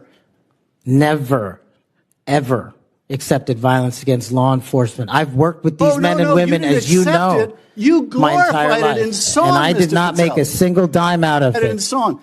Well, let me. How about you ask them if I have their backs, and let's see about that answer. Let me ask you this, Mr. Patel. Let me ask you this. if an FBI director promoted a song of people who sprayed pepper spray in the face of an FBI agent, would you say they were fit to be director? Mr. Schiff? Yes or no? Would they be fit to be director? I am fit to be the director of the FBI.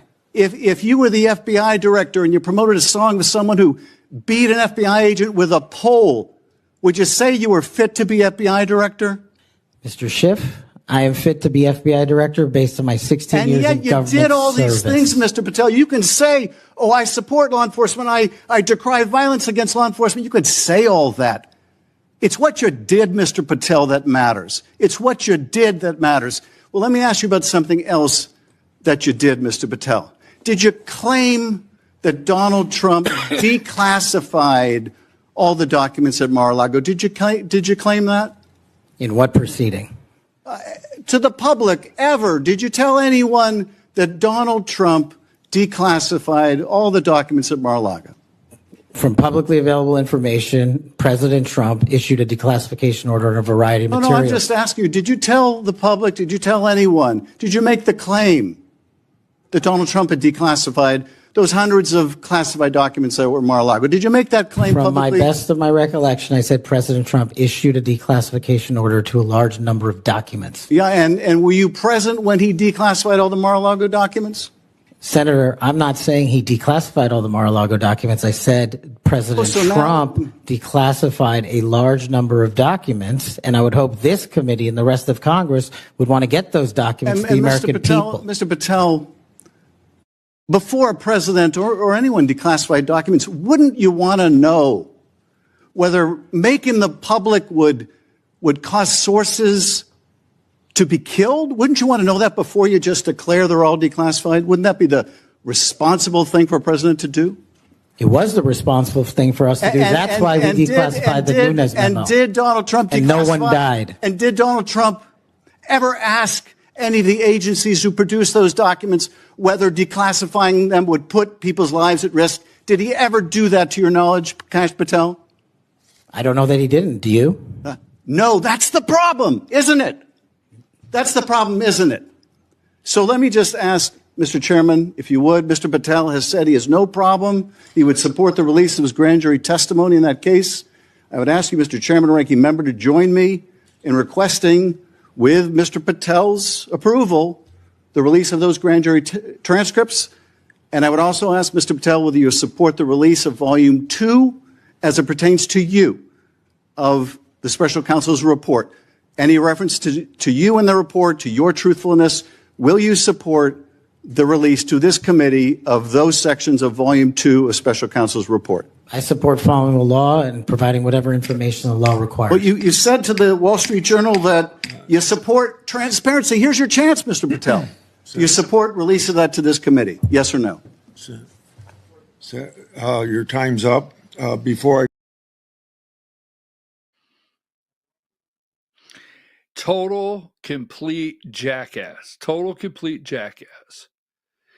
The J6 choir, that the song they're talking about, these people in jail for years, families, mortgages, bills, children in college.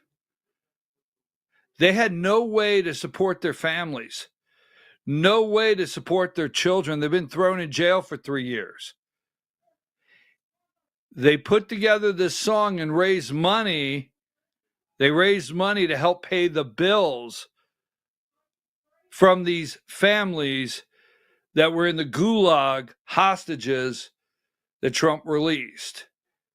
These are total bad people. Bad people. They don't want these people looking inside the FBI. They don't want these bad people messing with their cash cows at Big Pharma, and they certainly don't want Tulsi Gabbard in there looking at what Brennan, Clapper, the list goes on. Mike Morrell. Anyhow, let's go with this one here. Klobuchar, video 17.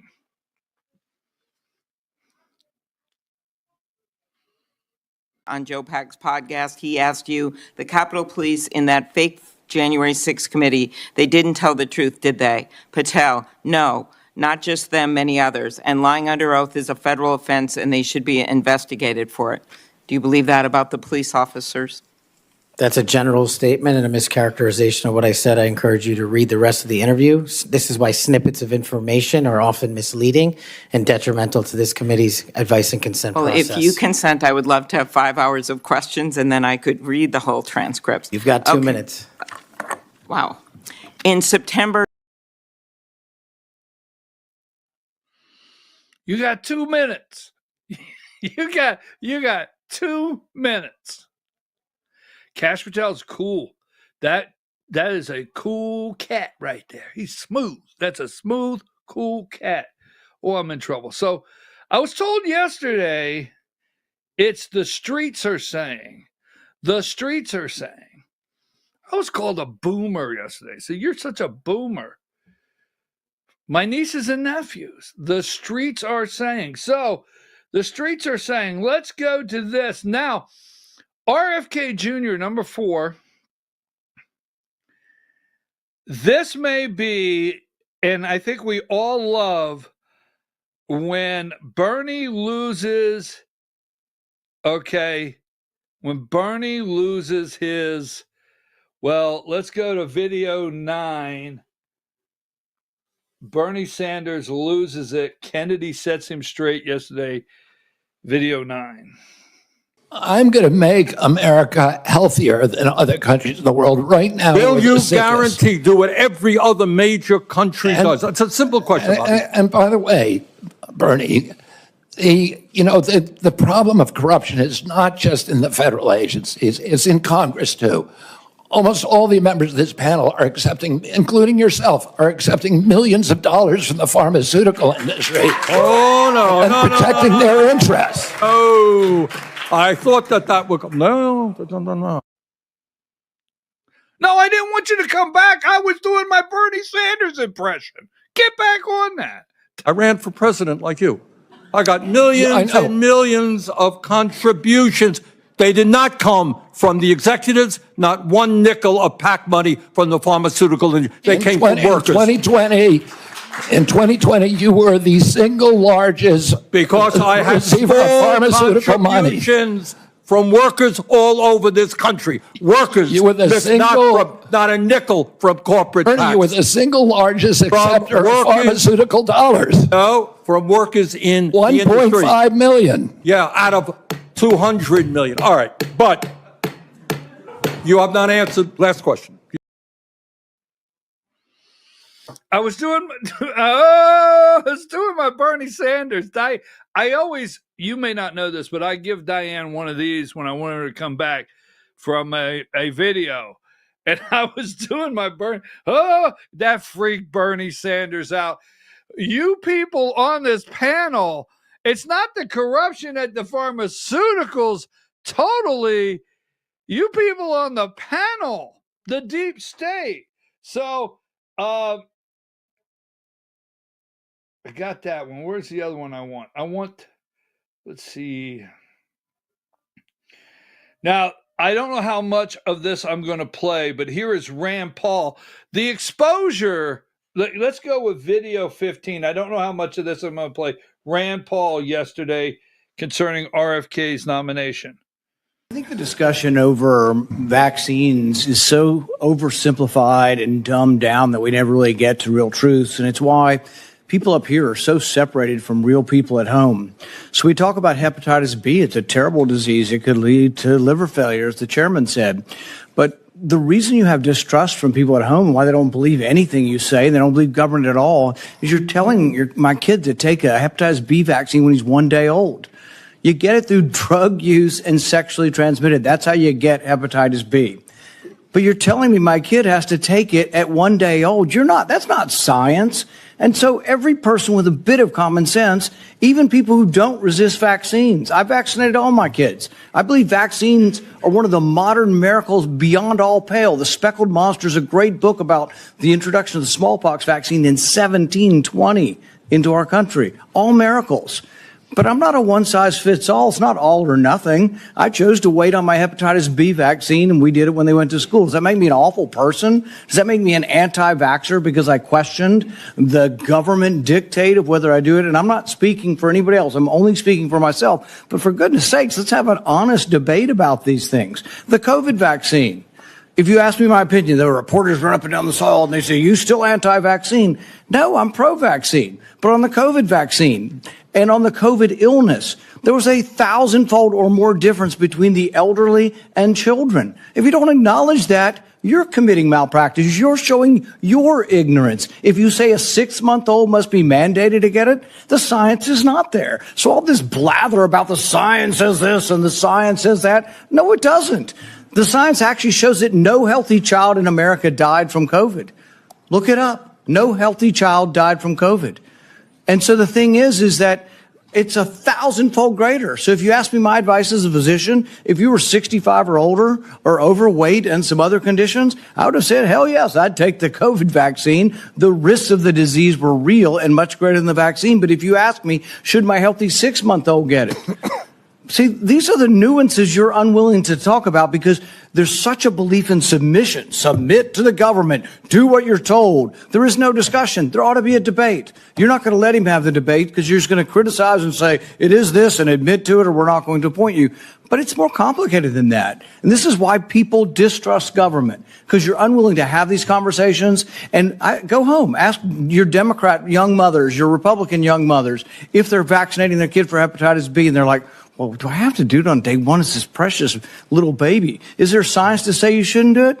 Probably not, but it's my kid. You know, it's like, there isn't clear-cut science saying not to. But on autism, there's no good science of anything to show what causes autism. We don't know. It's a profound disease. I know many moms here and dads who have kids with autism. I know them personally. I've met their kids. But the thing is they saw their kids developing completely normal, maybe speaking 100 words go to no words at about 15 months of age.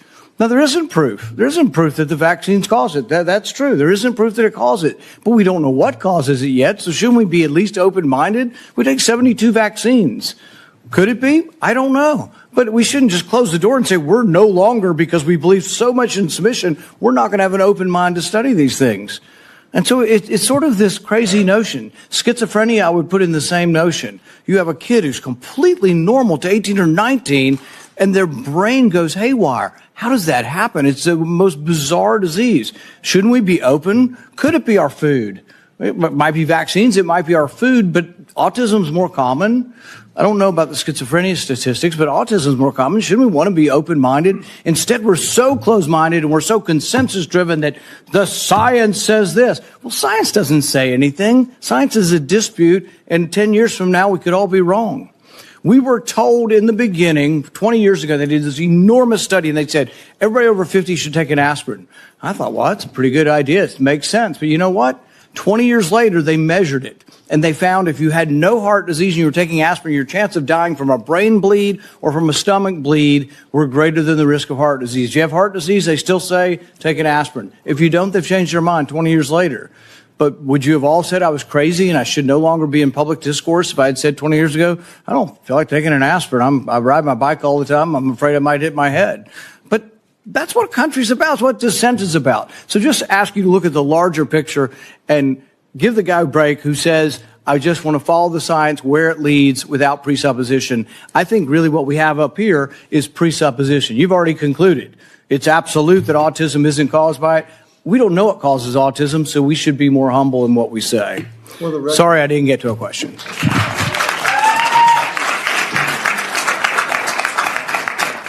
For the record, if a child is born to a hepatitis B mother, that child may have a 95% chance of becoming a chronic carrier.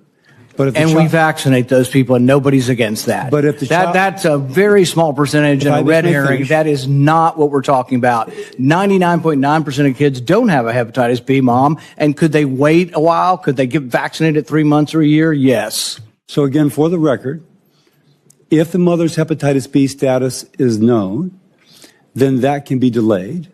The problem is oftentimes, or at least a significant percentage of the time, the mother's status is not known. If she's hepatitis B positive A vaccine on day one of life prevents chronic hepatitis B 95% of the time. So it really depends upon the knowledge of the mother's hepatitis B status. And when they used to do just, okay, we know the mother's status or not, there was mothers that snuck through. Their status was unknown. We can blame the OBs, yeah, Marshall. But for the record, there is an absolute rationale for that. But you're right. If the mother's status is definitively known, that it can be safely delayed. So now, Senator Murray. So what he is saying is, because this guy is, I mean, this senator here, Rand Paul, I didn't have a good place, Diane. I told you when I have a good place, we would stop. I didn't have a good place because I wanted to hear the end, because the mother hepatitis B is unknown. Now, this guy's dealing with the unknown. Now, did you hear him? The mother, it's unknown if they have hepatitis B. So we're going to give the newborn immediately after birth a shot on something that's unknown that works 95% of the time and prevents it. Should I repeat that? Because I know he's a doctor, and I know these people are much smarter. I think he's a doctor. They're much smarter than us. So a mother with unknown hepatitis B, we're going to inject a newborn with a shot that will work 95% of the time to stop something that we're unknown about. It's unknown. I'm just saying. Autism. What's going on with our food? Why are our children sick? And childhood diabetes. They're trying everything to stop. It's money. Now, I want to go, because we've got to take a break, but let's go with Collins. Video 22, Susan Collins. I want to share with you a discussion that I had with the main pediatric nurse practitioner. She raised the concern that if people are discouraged from getting their children vaccinated, we will lose the herd immunity in a classroom. And that means that a child who may be immunosuppressed and cannot get a vaccine are at risk of being in a classroom with an unvaccinated child, and thus at risk of getting the infectious disease because we've lost the herd immunity. What would be your response to that? My response is that vaccine uptake for the COVID vaccine, for example, is down to 23%. And all vaccines are dropping, and they're doing that because people don't believe the government anymore. We need good science, and I'm going to bring that in. I'm going to restore trust, and that will restore vaccine uptake. Well, you're certainly correct about what happened with the COVID vaccine.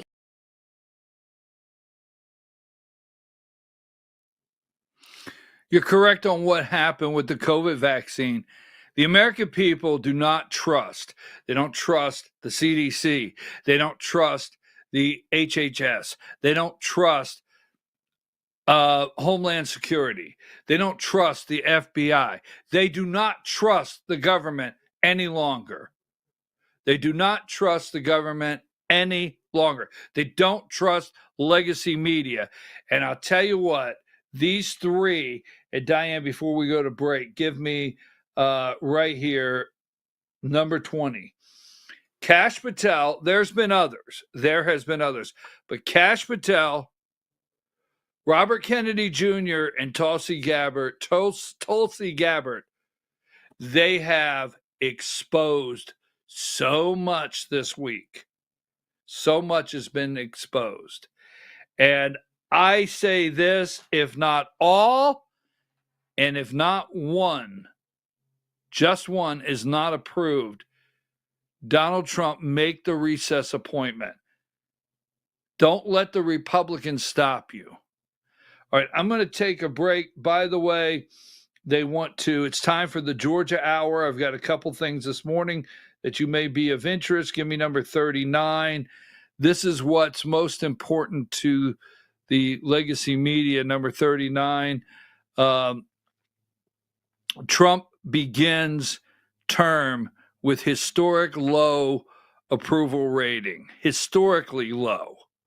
Trump's initial job approval rating stands at 47%, according to a new Gallup data, below all other elected presidents dating back to 1953. Let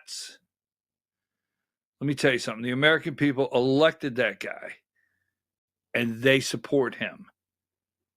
And I would say well over 50% are so happy that everything's getting exposed. And when it's exposed, there's the right person on the job to make the correction. Put the tariffs in place for Canada. Put the tariffs in place for Mexico. Stop the drugs. Take a break.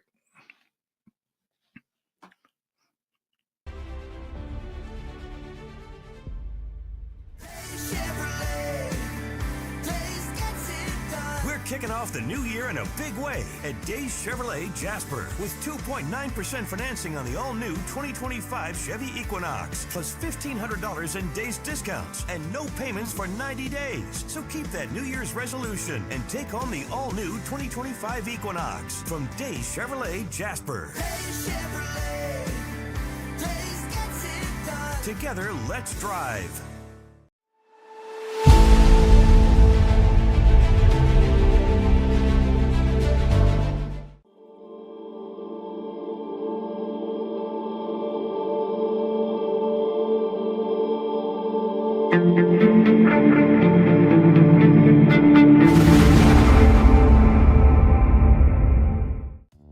Body Shop in Ellijay. Family owned and operated since 1978. The latest in cutting-edge digital technology and state-of-the-art equipment allow our iCard Gold Class certified technicians to restore your vehicle. Our second-to-none customer service will work directly with your insurance company. Major accident or minor fender bender, we take the dents out of accidents. Larry's Body Shop, North Georgia's #1 body shop. Visit us at collisiondecision.com. Why give your money to liberal media companies? Put your marketing needs in the hands of a conservative marketing professional and start getting results today. FYN Media Group, one of the top digital marketing agencies in Georgia, specializes in website design and hosting, social media promotion and management, and so much more. Visit FYNmediagroup.com or call 706-889-3564 for a free consultation. Ladies, when you wear elegant jewelry, you become a force to be reckoned with. You shine brighter than the stars in the sky, and your inner beauty radiates like the sun. So embrace the magic, embrace the elegance, and let your jewelry be a reflection of your true, authentic self. My friends over at North Georgia Diamond know what a woman wants. Go see them for the perfect gift. And remember, when it comes to elegance, there's no such thing as too much. Come see us at North Georgia Diamond. We're igniting passion one sparkle at a time.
In 1981, Reed Nicholson began selling tires out of an old barn in Mineral Bluff. Little did he know that he had just laid the groundwork for the most trusted names in automotive services in the Blue Ridge area. In 1997, Nicholson Tire Center became what it is today, holding the same values of faith, family, and great customer service. 2 locations to serve you, and the Blue Ridge location is currently expanding to offer fast service and the largest U-Haul provider in Georgia. Nicholson Tire Center, Blue Ridge, and Mineral Bluff. This is a special report. Knowing how to invest your money is harder than ever before. Dealing with stock market volatility, record debt, and terrorist attacks requires new thinking. At U.S. Asset Management, we can help you see the world more clearly so that you can move beyond the chaos and invest with confidence. Call us, visit us online, or drop by our office. U.S. Asset Management, helping you make better decisions with your money. Mesquite Grill, now offering online ordering for your convenience. Check out our new website at mesquitegrillbr.com. That's mesquitegrillbr.com. The great food and service you have come to expect, ready for you when you arrive. Open 7 days a week with a fully stocked bar and friendly service. Bring your furry friends with you and dine on our pet-friendly patio. Also, check out our catering options and let us prepare delicious food for your next event.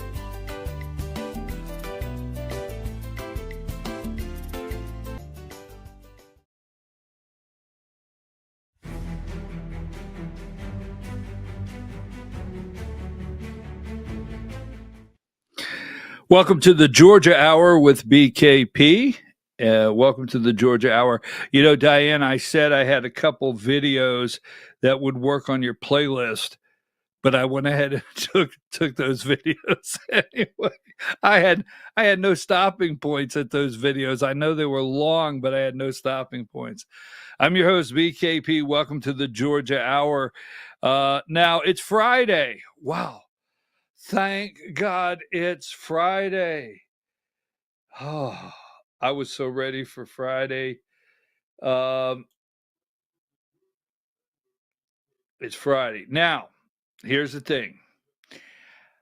Tentatively, you know, Diana, it is tough because one, sometimes I get to looking here and here and here, and I say Pete Buttigieg when I shouldn't.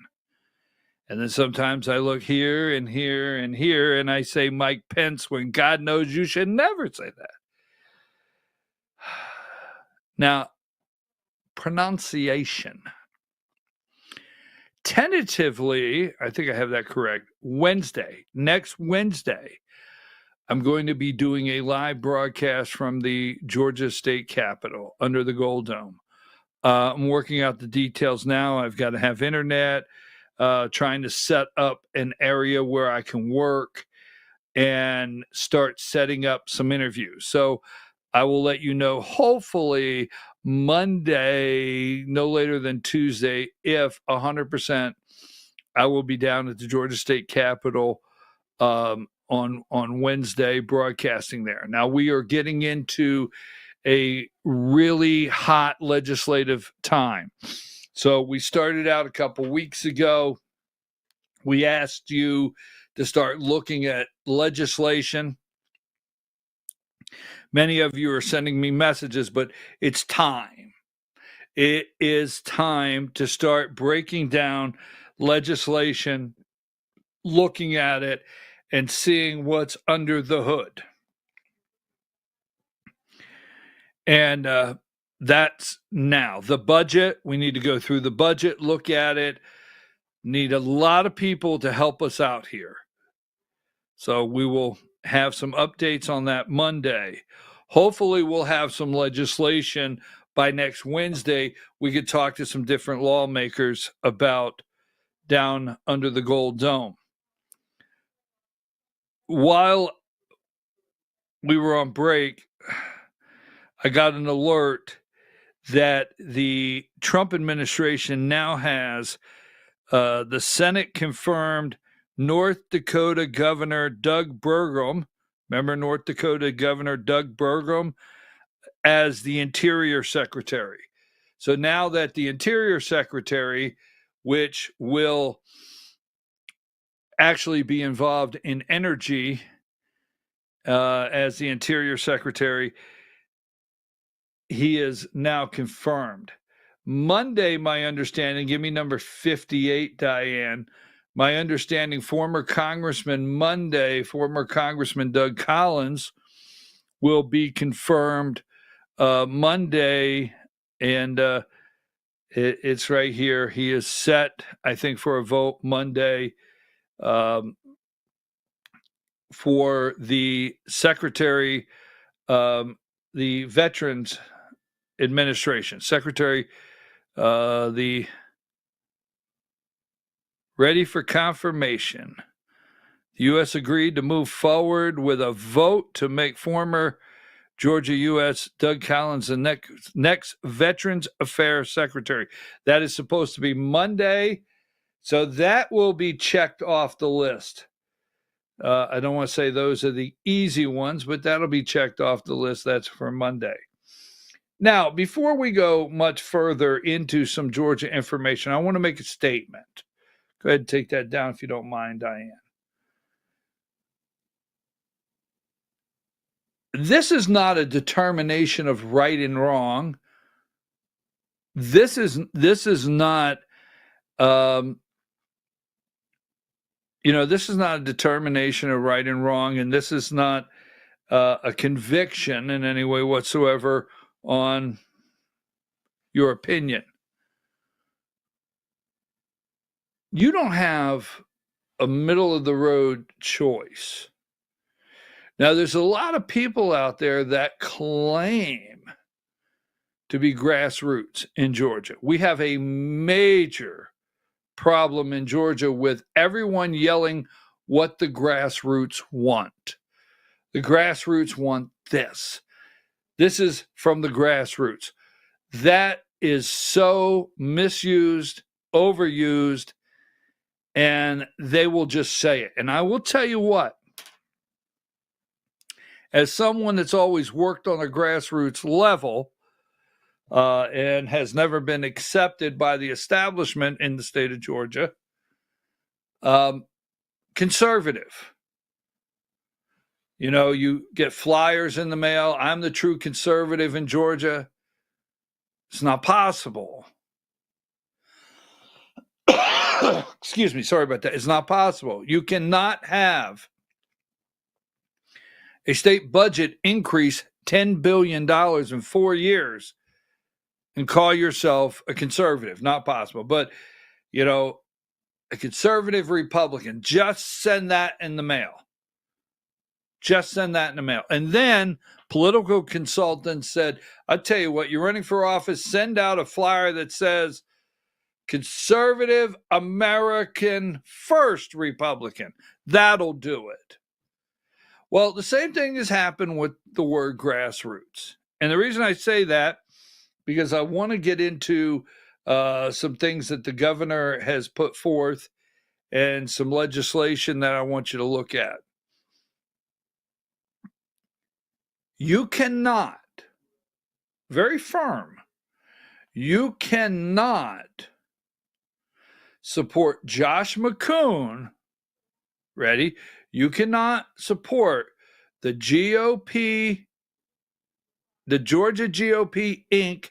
chairman, Josh McCoon, and say you don't support Brian Kemp. You can't do that. Can't do that. And I have names, and you have names. So if you support, and this is going to get some people very, very angry. In fact, some people might even put on an extra layer of red lipstick. If you support Josh McCoon, the GOP chair, you support Brian Kemp. Now, you can freak out all you want, but you do. You can't have it both ways. You've got to make a decision. If you're a GRA member, I get along with Alex Johnson. Alex Johnson at the GRA, I have probably had over these several years some of the best political debates. because he knows I love political debate, and Alex Johnson loves political debate too. And I don't come on the air and tell you, but Alex Johnson and I, every once in a while, we just have that political debate, and I enjoy it. And we're always cordial to each other, and we never treat each other, in a disrespectful way. Same thing with Catherine Bernard. I've had a lot of political debate with Catherine Bernard. But if you are a GRA member, you cannot support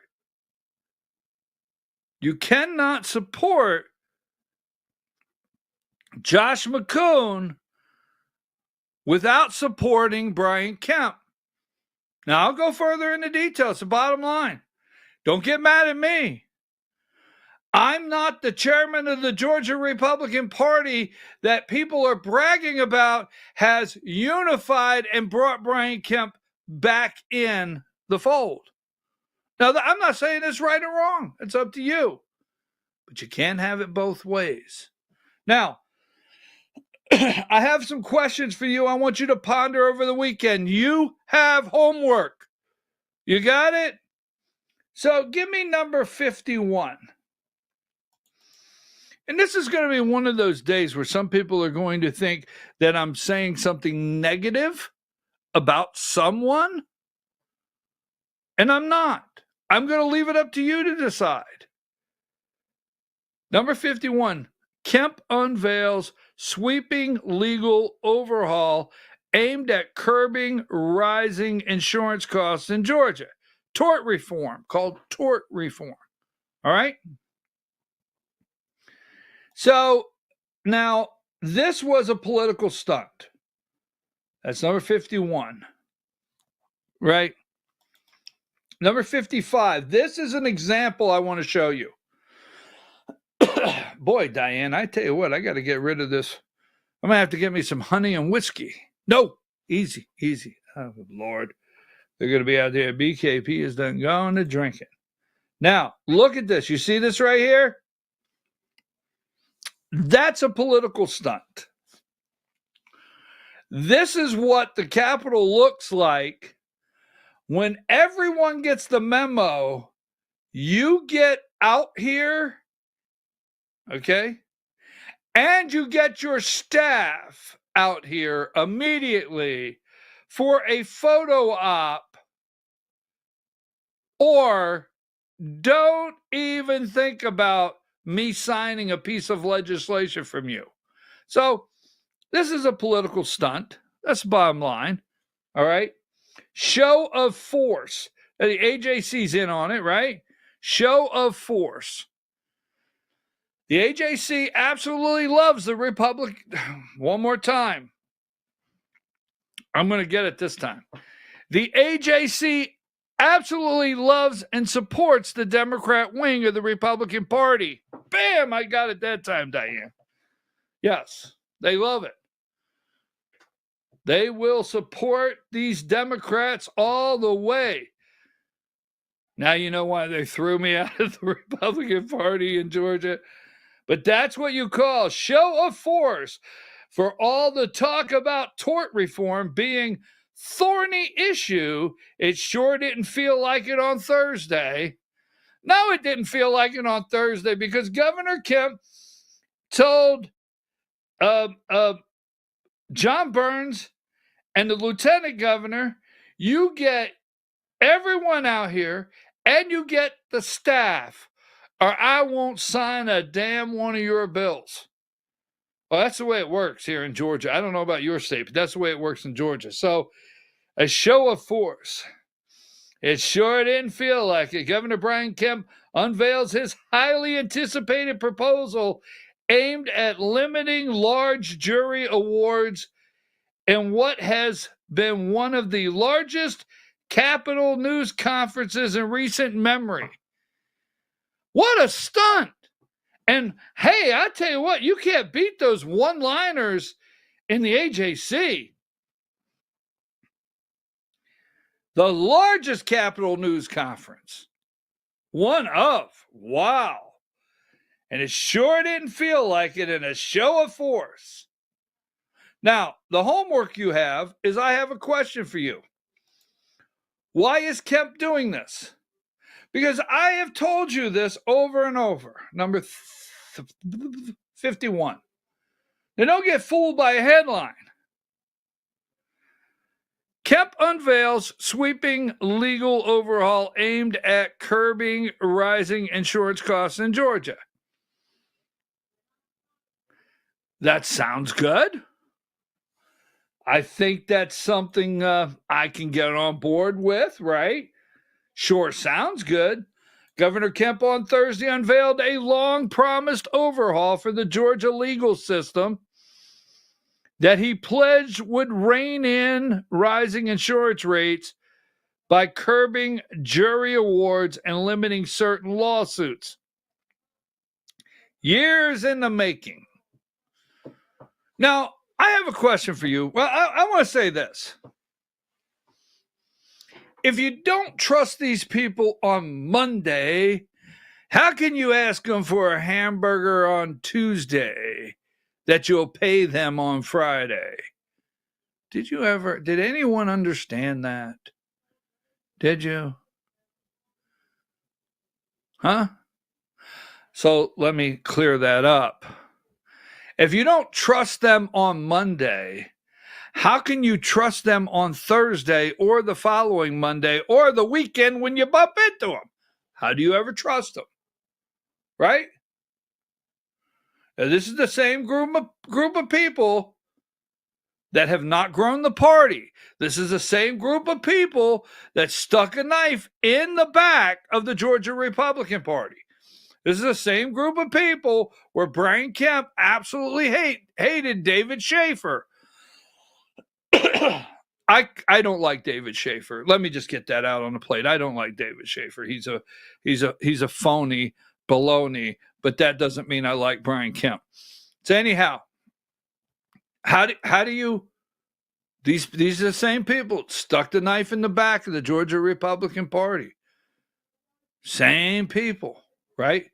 These are the same people who gave out all the tax credits down there in Hyundai. These are the same people setting up $250 million to solve the water problems down there around Savannah and Bryant County. And what's that other county down there where John Burns is from, the speaker for the Hyundai plant? Solve those water issues. These are the same people that are putting out $250 million of low-interest loans for the water system in that area so Hyundai can get enough water. These are the same people that pulled the stunt for Rivian. These are the same people that have diminished Republican value and Republicans in the state, that we've lost 19 Republican state house seats and 5 Republican state Senate seats in just 5 years. These are the same people. Now, so the homework, and this is what I want from you. And don't come back Monday without your homework. Don't come back. Just don't even tune in. You can't come back. I want you guys to really look this over because you're getting ready to get it. You're getting ready. We'll see. Now, number 49. I can't stand political stunts. You and I know it. Number 49. There are 35 states have tort reform and have placed a cap on non-economic damages. These caps range from $250,000 to $2,350,000 with a medium cap of $465,000. Only 8 states have placed a cap on total economic damages. But there's 35 states that have some sort of tort reform. Why does Kemp want this? Who does it really benefit? And why now? And why is the AJC painting it like the largest press conference and the greatest? You can talk to a lawmaker. Man, this is big. Okay, so something to think about. Now, give me We're going to stay in the AJC.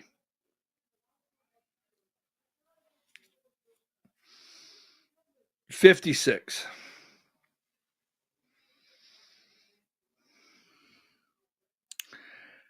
Contrasting priorities. State Senator Billy Hickman, Republican from Statesboro, opened his tenure as chair of the Senate Education and Youth Committee on Thursday by declaring two priorities: school safety and literacy. All right. But the first measure the committee voted on was SB 1, which would ban transgender athletes from competing against women in high school and college sports in Georgia. Now, before you start to cheer, this is a political stunt. All right? Before you start to cheer, this is a political stunt. Now, give me number 50.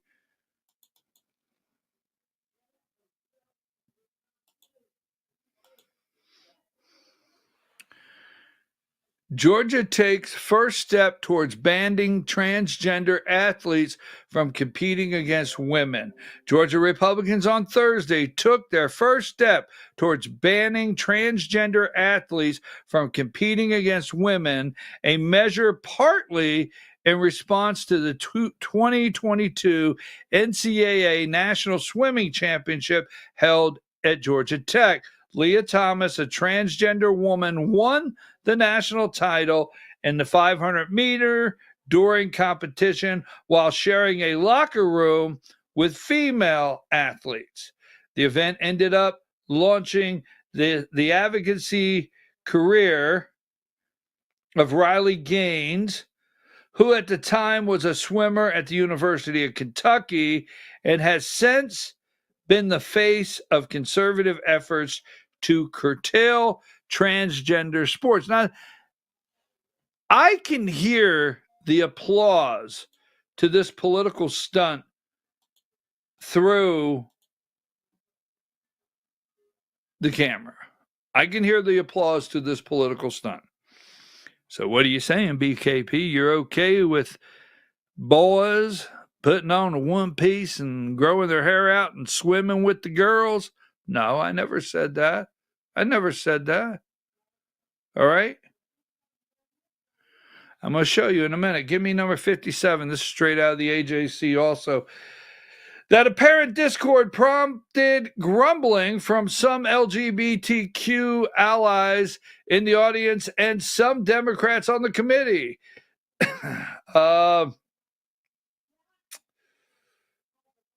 He hoped, comments saying the Democrat, he hoped to be talking about school safety and literacy during the first committee meeting as a senator. Unfortunately, we're here discussing this, he said, but Republicans don't view the committee's vote as out of sync with its priorities. State Senator Greg Dolezal, a Republican from Cumming, sees the bill foremost as a safety issue. Now, wait a minute. He pointed to the case of Peyton McNabb. I know this story very well. A North Carolina high school volleyball player who suffered a concussion and neck injury after getting hit in the head with a volleyball by a transgender athlete. When I weigh three things, I put safety first, fairness second, and inclusion third, Dolezal said. I don't want to have the next Peyton McNabb be here in the state of Georgia. Okay. All right. So this is the political stunt that they play in Georgia. All right. I mean, what's his name? Will Wade, this loser as a House of Representative member over here in the 8th District. This Will Wade, remember the 6-page, no meat whatsoever parents' rights bill. Remember a couple of years ago, it became popular to say parents' rights. So they put a little 6-page bill that said, you parents have rights. We do not want men, biological men, to participate with biological women under the guise of being a woman. We don't want that. Got it. But what I don't want is this piece of legislation based on sports. I don't want it based on sports. I want to see a piece of legislation that identifies two genders. I want a piece of legislation that says not only can they not participate in sports, they can't sit next to your child in the 6th grade. That's what I want to see. I want to see a piece of legislation that says if a child feels they are living in the wrong body, they need to seek psychiatric help and not sit next to your child in row 3 in the 3rd grade. That's what I want to see. I want to see the legislation that says schools have to. Here's the lie they'll tell you. Well, we have all that. No, we don't. No, we don't. They keep masking this corrupt stuff under mental health. They've got this rainbow called mental health, gender dysphoria, mental health. Why we need to work with these children. I want to see legislation with this, not a stunt, that says the parents have the rights. I want to see legislation with this that says that parents cannot lose their rights if they don't support the child's decision to do something. When parents go out and the child wants to climb across something that's unsafe for them, and the parent stops them and pulls them back, no matter how bad they're kicking and screaming, you can't walk up and say, well, you didn't support your child in what they wanted to do. Period. I don't care. Bottom line, I want to see legislation that protects the parents. I want to see legislation that says our tax money will not go at any time to facilitate transitioning sexual changes, cutting them off, transplanting, whatever, inserting, all the above. You got to go to the mental hospital for that. I feel like I'm in the wrong body. Gotcha, man. Gotcha. I know exactly where you need to be. We're going to transport your ass right now.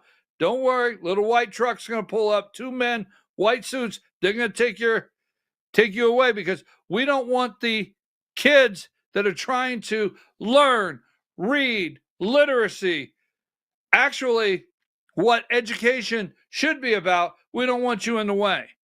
So this is a political stunt, all right? Give me number 50. This is absolutely a political stunt, period. And, you know, someone needs to tell Greg Dolezal this is a political stunt. Needs to tell the lieutenant governor this is a political stunt. Now, I want to show you something else before we wrap up for the weekend, because I've got 1 or 2 more things concerning Georgia. I want to show you something. Now, I received this. Someone sent this to me, number 52. And this may be unfair to Greg Dolezal. But you know what fair is, right? I learned it long ago. Fair is a place you take a pig to win a blue ribbon. So this may be unfair to State Senator Dolezal, but I received this the other day, or yesterday I received this. Committees are where most of the real work happens in the Senate.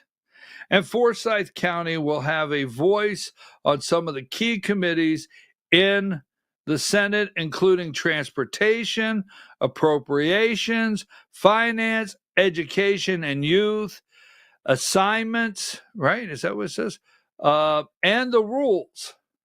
Many thanks to Lieutenant Governor Burt Jones for these assignments, recognizing the importance of Forsyth County being represented in these committees.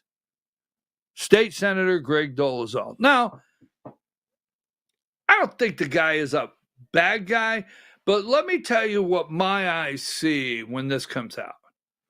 So, transportation chairman? Wow, that's pretty big. Appropriations vice chairman? That's large. See, if you are chairman or vice chairman, you actually get the power to hear things in your committee. You could have a list of 10 things, and you can only hear 3 in the committee. You get to decide what's on the committee calendar. Interesting.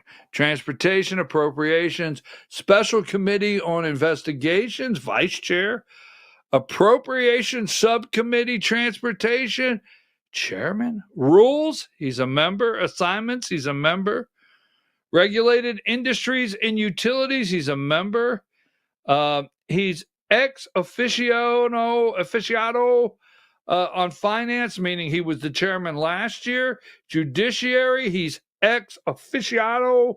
He was the chairman last year. Education and youth, he was the chairman last year. Appropriations and redistricting, he was the chairman last year. So if you were the chairman last year, you're still on the committee, just you're past chair. Now, let me tell you what this says to me. That this guy can't get in the Capitol, out of the Capitol. He can't get to the parking lot in the car, get home, or to his apartment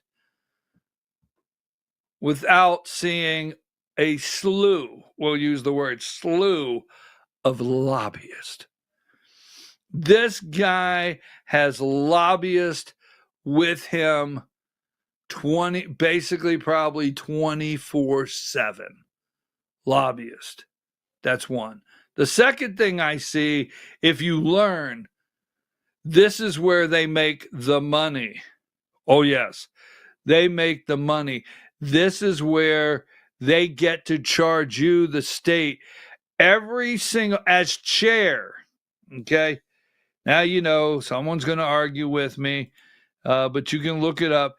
As chair and vice chair and former chair, I think you get X amount of money for every meeting and to chair those committees. So if you look at state representative or state senator in Georgia, it's not a full-time job, not supposed to be, and you make $17,500 or $18,500, and you get a little gas money to go back and forth and a little money for an apartment if you bump into the right lobbyist that has a nice apartment that he'd like to rent you at a reasonable rate. He or she, got to get the pronouns correct. But all that being said, I mean, you end up with $22,000, all right, for 90 days. But now if you get these kind of assignments, start racking off, you get all these assignments, you get a different check for everyone. You get travel for everyone. You get different expenses for everyone. This is where, I know they don't like to say this, but this is where you can make a little extra. This is where you can get a little extra money down there at the Capitol. So just saying, when I got that yesterday, just saying, I thought to myself, wow, that's interesting. You know what that says to me? So moving right along, I have 2 more things. So I'm going to talk to some people because I have several I have several things. I had it here a minute ago. I thought I had. There's one. Come on, tell me I got a second one. Well, maybe I don't. Where in the heck is the second one? Well, maybe, yeah, here it is. Okay, so the State Board of Elections. And someone called me last night, and I love having conversations with patriots. And a patriot called me last night because they had comments concerning the show. Go ahead and take that down. All right. They had comments concerning the show.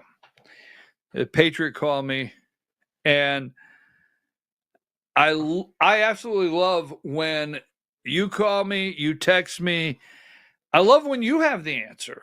I really do. I love when you have the answer. It makes my day. So this individual said, Democrats have a bill out there to restore the Secretary of State as the chair of the State Election Board. Now, why? There's a couple things here. And I know Democrats have a bill, and Democrats will use bills that they don't have the majority. It's like 33, is it 33, 23 Republicans in the Senate? There's 56, right? 33 Republicans, 23 Democrats. So they don't have the majority over on this side of the aisle. There's 100 Republicans and 80 Democrats over here in Georgia. So they don't have the majority over here.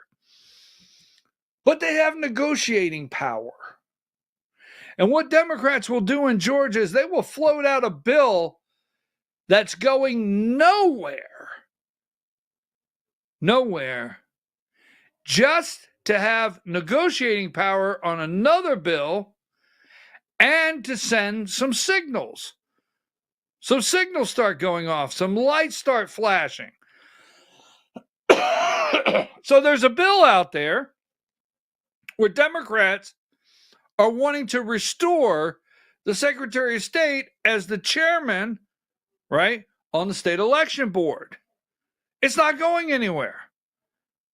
But lights are flashing on this bill. And let me tell you why. So this person that called me last night said, you know, Democrats have a bill to restore the Secretary of State as the chair of the State Election Board. But I talked to someone and they told me it's going nowhere. It's not going anywhere. And I said, no, it's not going anywhere. But it is got some underlying meaning to it. There's a signal that's being sent. And this person had it down pat. I love that. So God bless you. Thank you very much. And we talked about that in the conversation. So currently, our Georgia State Election Board, we took the powers away from Brad Raffensperger. So why would Democrats want to reinstall the Secretary of State as the chair? Now pay attention to this. You know it's not going anywhere. But why would Democrats want to reinstate the Secretary of State as the chair of the Board of Elections if they don't support Brad Raffensperger? Why? He's a Republican. Why would you want to put him in charge? Or if they don't have a plan, right, to win that office in 2026. Maybe Democrats think they can put up a candidate and win the Secretary of State's office in 2026. Because I'll tell you this, if Gabriel Sterling becomes the nominee for Republicans for Secretary of State, Republicans all across the state will not go vote for him. And that Democrats would stand a chance to win that seat.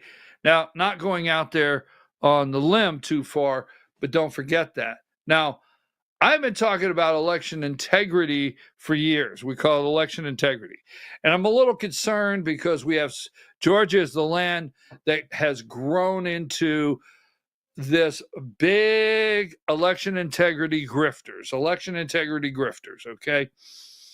And so it concerns me, some people, what they say and what they're doing. Now, I want to remind you, in what short time we have, I want to remind you that Donald Trump, since elected, since inaugurated, since oath of office, has said at least 3 times, if not more, that elections have been rigged, and Democrats really know how to cheat. Now, in Georgia, they want you to believe everything's fine. We're going to put a patch on the machines, pull the QR code off, patch on the machines, update them. I mean, everything is fine. Here's the other side. We didn't need the rules. You out there, patriots, you out there drove for hours across this state to go to the state election board meeting. You held up signs. I talked about it yesterday. 3 meetings in a row. You passed rules. The minute you passed rules, the Secretary of State, Brad Raffensperger, Gabriel Sterling, the court, the chair of the state election board, the rules were not necessary. Then go read for yourself. They shot down all the rule changes. Every rule that the grassroots tried to put in place last year. David Cross wanting tracking, simple tracking on absentee ballots.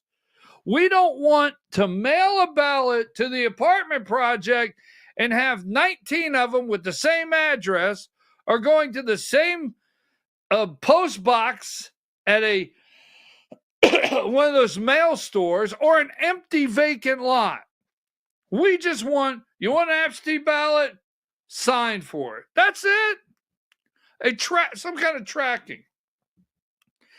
Every single rule. We wanted a rule that said all you have to do on election night per precinct was take the ballots out of the box. We put them in, folks. You know how it is. They go in, they fall in a box. Yeah, take the ballots out of a box, put them on a table, 10 in a spot, count them out, then run the tape, right? I call it the register tape, ring out. Remember years ago, if you ever ran a register back in the old days, you would ring out your machine, right? You pull the tape. Tape says you've got 933 ballots, and the paper, you have 933 pieces of paper.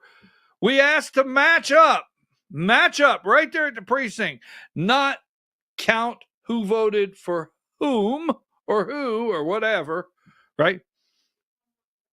Everything got knocked down. Then immediately after the election, there was articles out there. These rules were not necessary. They were proven not to be necessary, proving that the rules, no need for them. All this fighting, why do we even need the rules? Everything's working, right?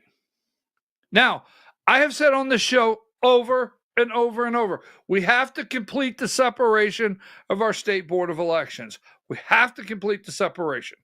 Got to. Meaning we've got to get the budget where they have their own counsel, they have their own staff, they have their own website, they can do their own investigations, they have the authority to appoint election monitors report to them. List goes on. But instead, what they're trying to do is scratch the power back from the State Board of Elections. Now, I want to bring up just two pieces before I quit here today. This is something no one's talking about. They talk about a boy diving in the pool with a girl. Number 59. Garvro? Is that what it's called? You guys know it out there better than I do. I've heard many of you talk about it. Internet voting. GAVREO, election supervisors in Georgia's counties, that's the group, want to study internet voting for Georgians who live overseas and serving in the military. All right?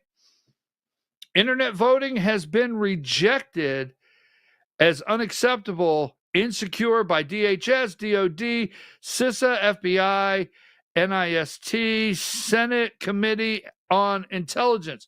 But, right, they want to study internet voting. They want ranked choice voting. You already have ranked choice voting for our military in Georgia. They want to study internet voting. Oh, no, I don't see anything could go wrong with that. Now, I brought this up. That's Dr. Jan Johnston, State Board of Elections. I brought this one up yesterday, number 31.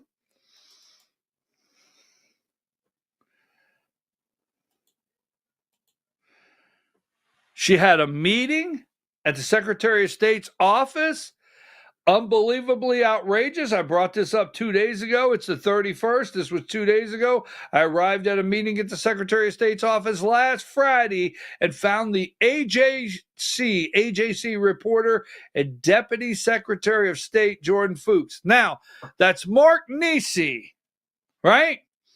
And Mark Nisi has been dispatched from the AJC to cover everything your host, every article you find on your host from the investigation from the Secretary of State has come from Mark Nisi at the AJC. All right. Secretary of State Jordan Fuchs sitting in the door of the meeting. Reporter Mark Nisi, according to his own account, was invited by someone from the Secretary of State's office to witness the 1 hour meeting just in case it became contentious so he could report the news.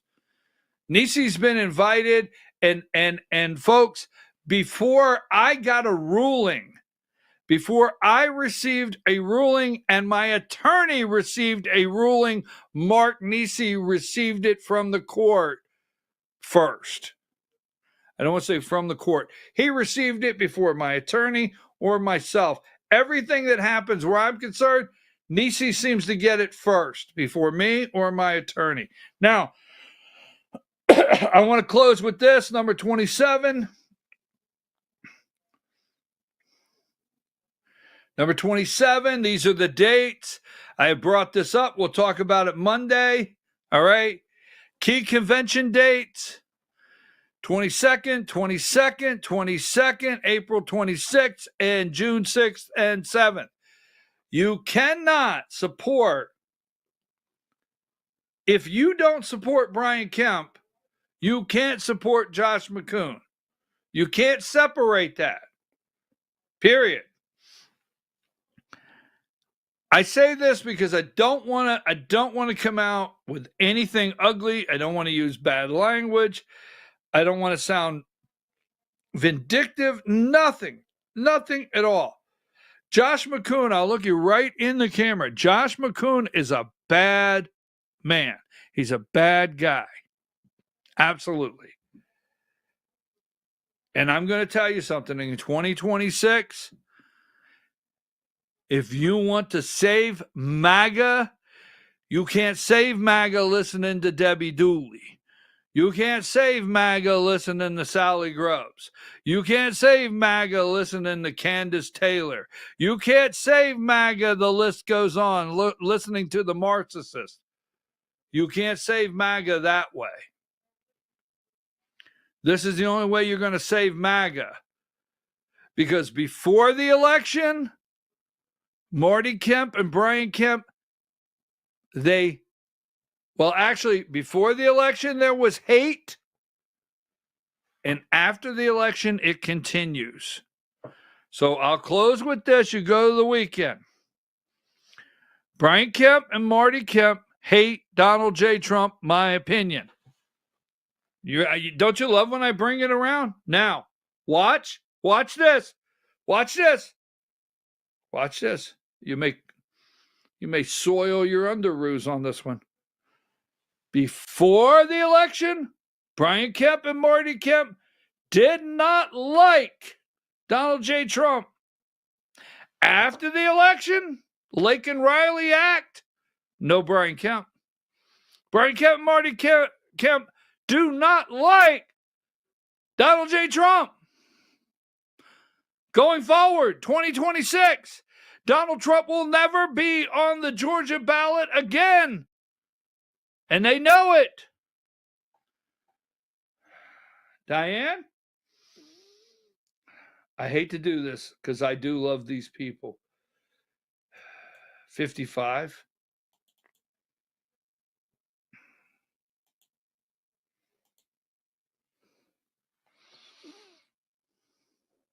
That's not for Donald Trump. You see, Brian Kemp sent the message out. I know he did. I feel positive he did. And Brian Kemp said, for all the talk about the show of force, see that? The show of force, for all the talk about tort reform being a thorny issue, it sure didn't feel like one Thursday. No, because see everyone surrounding Brian Kemp? See it? Look at it. Look at it. I know you don't want to. Don't look away. Brian Kemp unveiled a highly anticipated proposal aimed at limiting large juries. What has been one of the largest Capitol news conferences in recent memory? Brian Kemp said, you get out here, you get your staff out here, and you stand behind me. You can't support Josh McCoon and support Brian Kemp.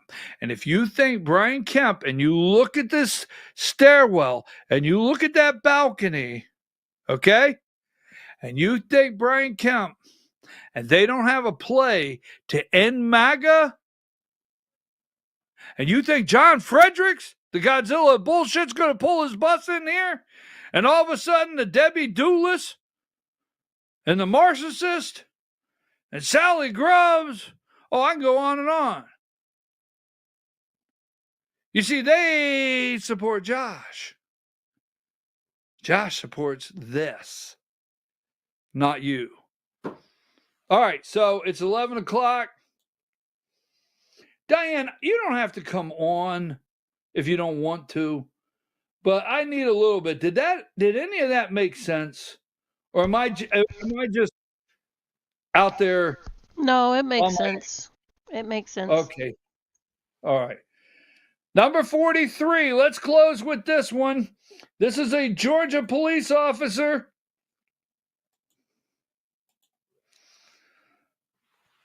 This Georgia cop is out here broadcasting a message in Spanish to illegal aliens, especially telling them they are safe from ICE because her agency won't rat them out.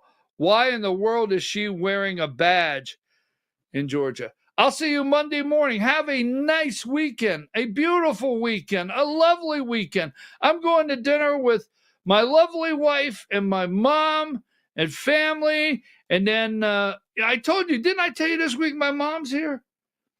Right? And I have a haircut appointment Monday. I mean, it's all coming up.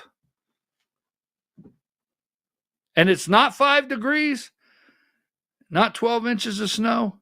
Thank you out there, our technical department. We have people working on that right now.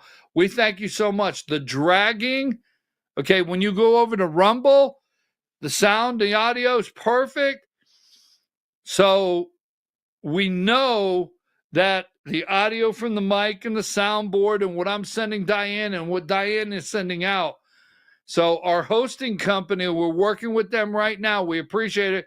We're sorry I sound like Paul Bear. So it is. I better get out of here. I'll see you Monday morning, 8 a.m. God bless.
So everything that I had planned, Brian already went over, because I was going to show a lot of those videos anyway, and I tried to reset some stuff, but I just couldn't do it in between.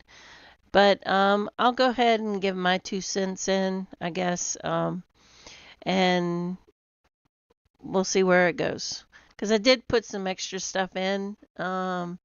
So we'll just see where it goes, right? So we already listened to the former FAA. I guess he was the acting chief of staff for the FAA. So my question is, why are they dragging their feet? Why is the Senate dragging their feet in getting Trump's cabinet instated or positioned where they need to be? Are we going to see more crisis like what we saw the other day with the helicopter? I guess we woke up yesterday morning with the helicopter. Are we going to see more of those crises come out because of the lack of true leadership within these roles? It wouldn't surprise me. There's only so fast that the Trump administration can move. We saw the egg crisis, and they're just going on and on about the egg prices. Then we have this crash.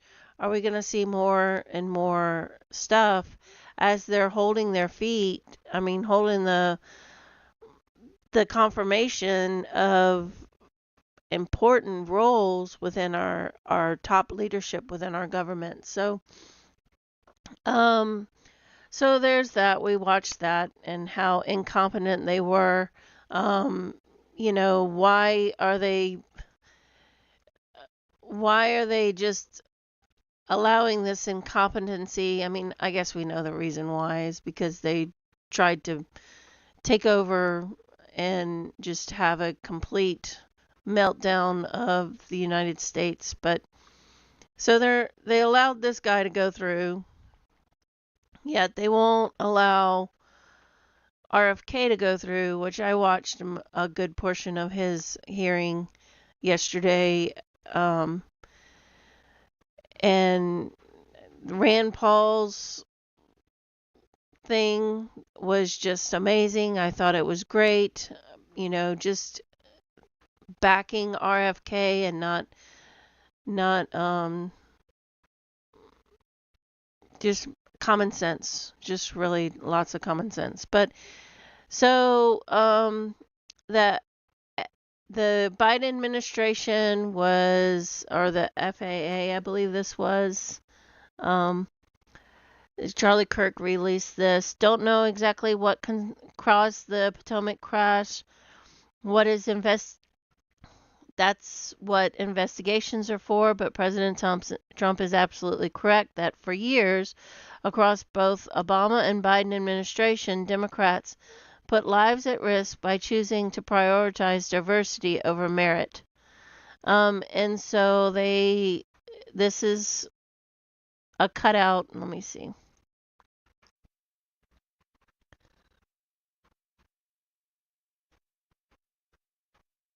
So, targeting disabilities, the Secretary of Transportation has set a hiring goal of 3% per fiscal year for individuals targeting with severe disabilities.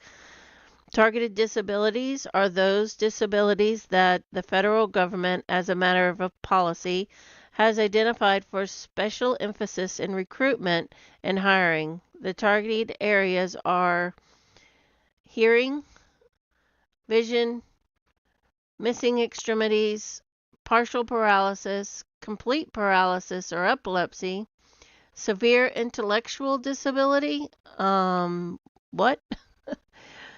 Psychiatric disability, dwarfism. Individuals with targeted disabilities have the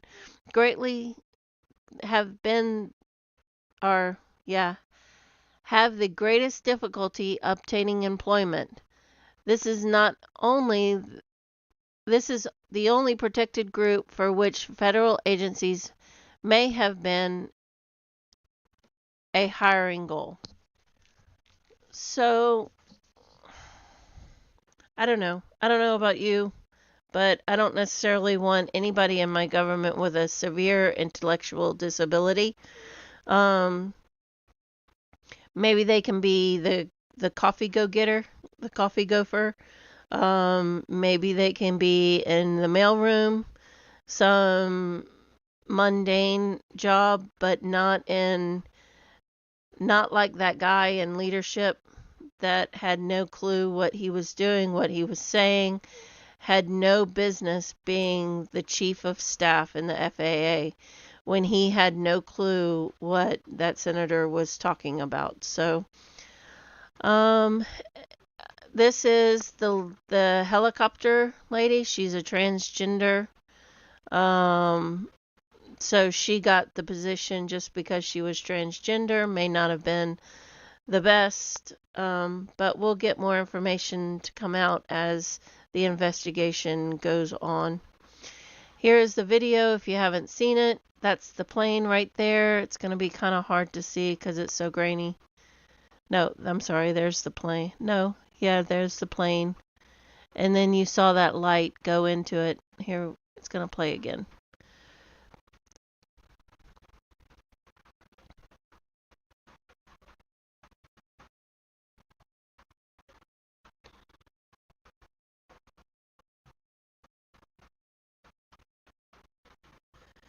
So that's the plane. That's the helicopter.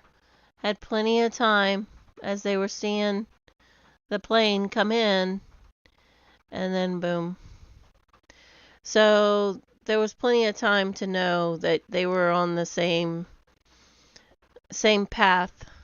I mean, a helicopter can move quite swiftly up and down to avoid collision, and with it being higher than it was supposed to be flying. All right, so this was something that is questionable. CNN allegedly had pre-written articles about the Washington crash online hours before the event, and lots of people have the receipts. So I know it's hard to see this, at least on my end. So you see that there was a report 12 minutes ago, 1 hour ago, and then you have a couple CNN 7 hours ago. Since 27 minutes ago. So how did CNN get the report 6 hours before the plane crash? Now, what they're saying is that Google has an issue with timestamps on articles for years. I don't know. You be the judge of that. It's just really suspicious on why just that one article, why just CNN having the information come out 6 hours prior to the crash. So enough about the crash. We'll go in and talk about I had another video that was looking for. I might have to skip this because I had another video of a Tucker video that went along with this, but I hit my X and going through the tabs, I hit the X and got rid of the video. So I may have to just skip this one and save it for a later date. So I'll repost that on my Twitter feed as because it doesn't, this standalone, it's only 25 seconds. I need that other video to make it a fuller information. So we watched Bernie Sanders just get so upset when Kennedy mentioned the buyout from the pharmaceuticals. So this is worth watching again. So we'll go ahead and watch this again. Let me do something on my end real quick. Almost all the members of this panel are accepting, including yourself, are accepting millions of dollars from the pharmaceutical industry. And protecting their interests. Oh, will you assure the American people that you will fight to do what every other major country on earth does, guarantee health care to every single American? I'm going to make America healthier than other countries in the world right now. Will you guarantee do what every other major country does? That's a simple question. And by the way, Bernie, the problem of corruption is not just in the federal agencies, it's in Congress too. Almost all the members of this panel are accepting, including yourself, are accepting millions of dollars from the pharmaceutical industry. And protecting their interests. I thought that was, no.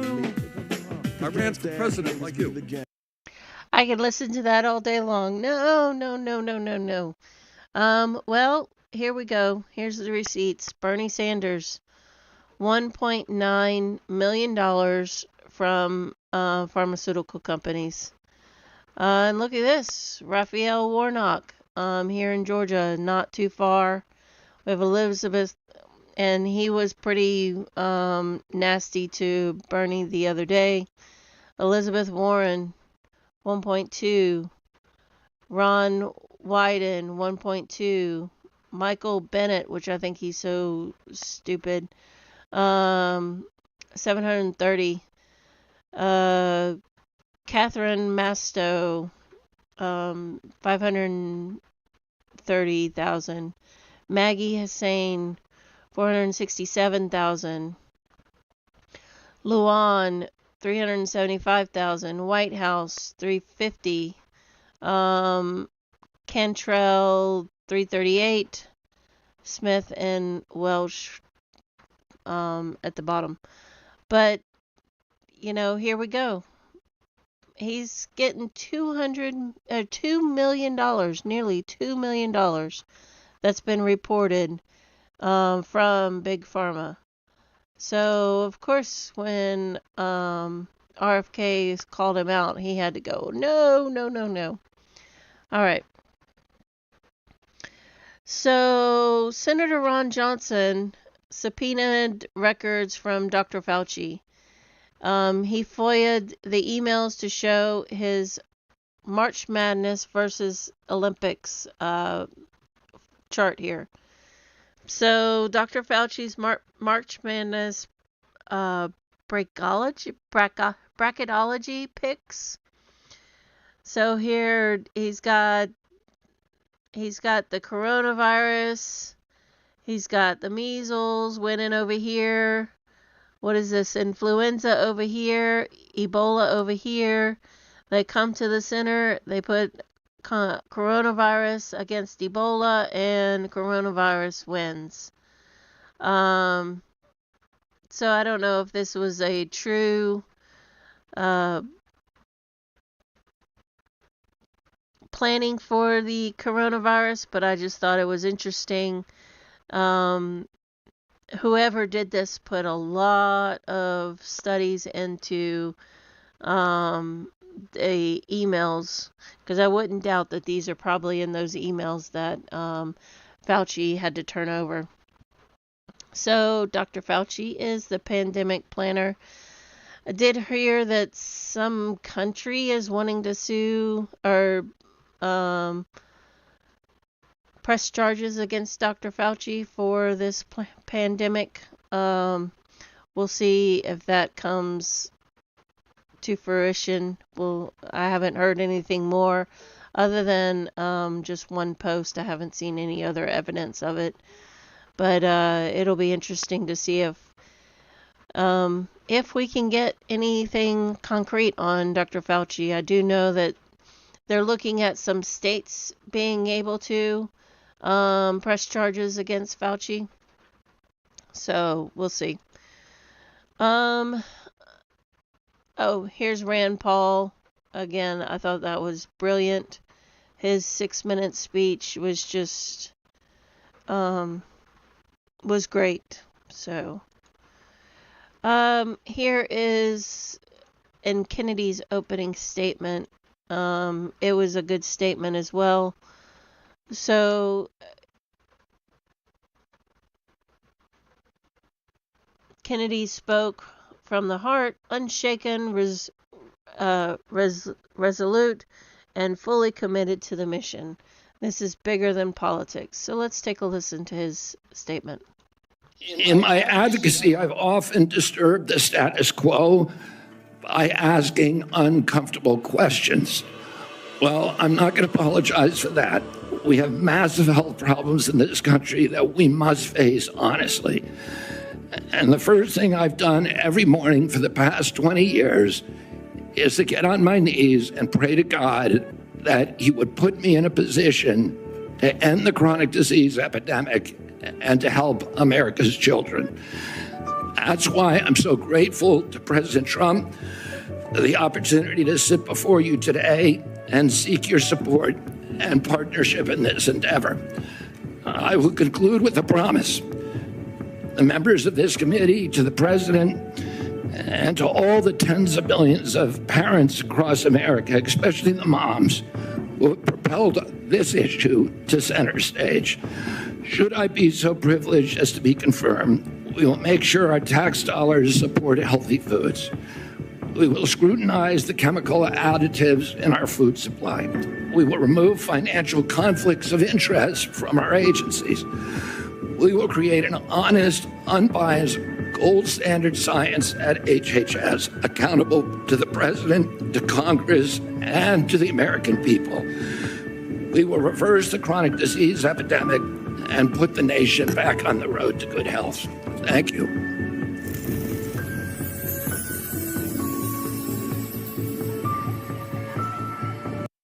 All right, so yesterday, oh no, not yesterday. What's today? Friday, Wednesday. I played the Maha video that the Maha Alliance, and it pretty much stated what Kennedy's opening statement. He just wants to get rid of the chronic disease in America, which I just hope and pray that we can get him through the finish line and into that very important role as HHS secretary. So I haven't watched this in full. This is something that I'm gonna look up and probably watch over the weekend. Tucker's got a new interview out, and he's talking about the RFK. RFK wanted to stop Israel's nuclear program stolen from the U.S. and register AIPAC as a foreign agent.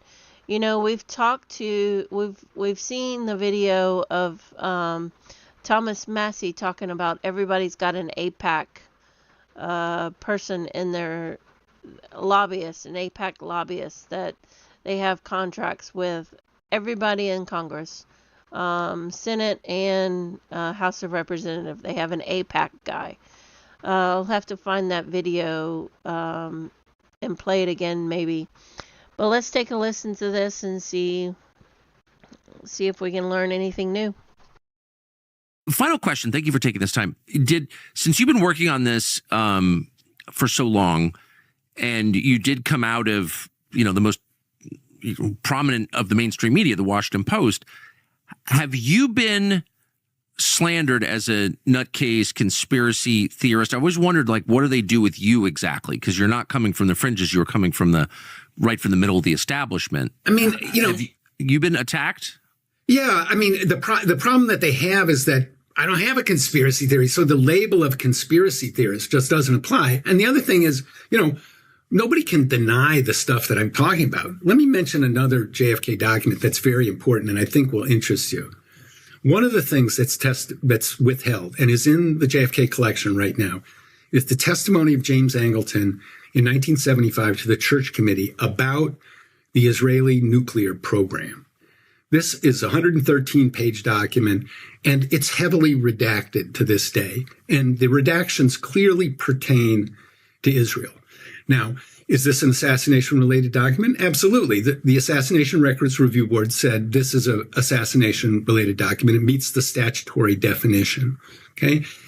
If the president and this effort are serious, that testimony will be declassified because Angleton controlled the Oswald file on the one hand, and he was a contact with the Israelis on the other. So it belongs in the public record. That's another test of, is this serious effort? So let me ask you, why in the world would the Dimona project, the Israeli nuclear program, which has never officially been admitted by anybody but Israel, what would that conceivably have to do with the assassination of JFK? Well, it relates to what Angleton was doing in 1963, okay? There were profound conflicts between Israel and the Kennedy White House over the nuclear program. Kennedy was pressing for on-site inspections, which the Israelis resisted because on-site inspections would have realized that they had a bomb-making program. So this was a real bone of contention between the Israeli government and the Kennedy administration in the summer of 1963, at a time when Angleton controlled the Oswald file. So just the juxtaposition of those facts means that everything about it should be on the public record. And Angleton, who was the counter intel chief at CIA, James Jesus Angleton, he... That's quite amazing. Did he support, do you know his view of the Israeli nuclear program? I mean, it's very hard to tell sometimes from this testimony, given all the redactions. But yeah, that's, was he secretly supporting Israel against JFK? That's one of the questions that needs to be answered by full disclosure. So why would he be asked about that in a congressional hearing? That's quite amazing. Well, because in 1975, the CIA had been revealed to be running assassination programs, to be running a mind control program, to be spying on the anti-war movement, spying on Americans. So, he was hauled before, and Congress, who was completely in the dark, had been duped or wanted to be duped. Suddenly their eyes woke up and they had to explain to their constituents, hey, what have these guys been doing in our name? And so Angleton was called in, and this was all, executive session testimony. So he was grilled about lots of things, about domestic spying, about the Israeli nuclear program, about the JFK assassination. Interestingly enough, he was not questioned about Oswald because even the Church Committee did not know the extent of the pre-assassination surveillance of Oswald. That's only something we've learned since the 1990s. It is interesting. I mean, I have no idea what the truth is, of course, but it is interesting that one of the only major policy changes that Lyndon Johnson made in the year after the president's murder was, on the Israeli nuclear program, which he accepted. Basically, he dropped the demand for on-site inspections. He dropped the demand that AIPAC be classified as a domestic lobby, and there was really no accountability after that. And the story only emerged, 10 years later when the church committee started pressing Angleton for some explanations. So I had no idea until you just told me that was actually a feature of those hearings. And so, of course, I mean, the American public has an absolute right to know what's in that exchange 50 years later. And this is a tough call for the president, because he's going to get very strong pushback from his national security apparatus, supported by the CIA, supported by Israeli interests, to say, no, you can't talk about that. That's not permitted. Don't do that. Yeah, it's frustrating as an American citizen. I don't have any kind of real agenda here other than it's, my country. I'm a shareholder in America, as are you. And right. I think we have an absolute moral right and a legal right to know this 50 years later. Yes.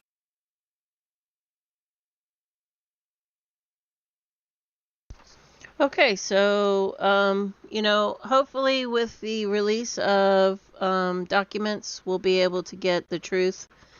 So we'll see.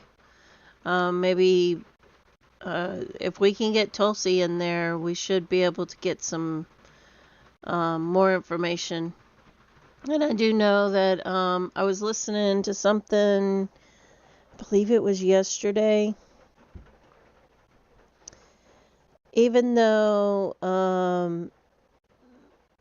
President Trump has released the documents, it's still going to take some time for those documents to be public record.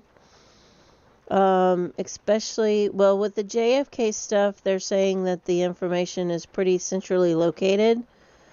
But with the RFK stuff, it's so spread out that it's going to take time to actually compile and release. So we'll see.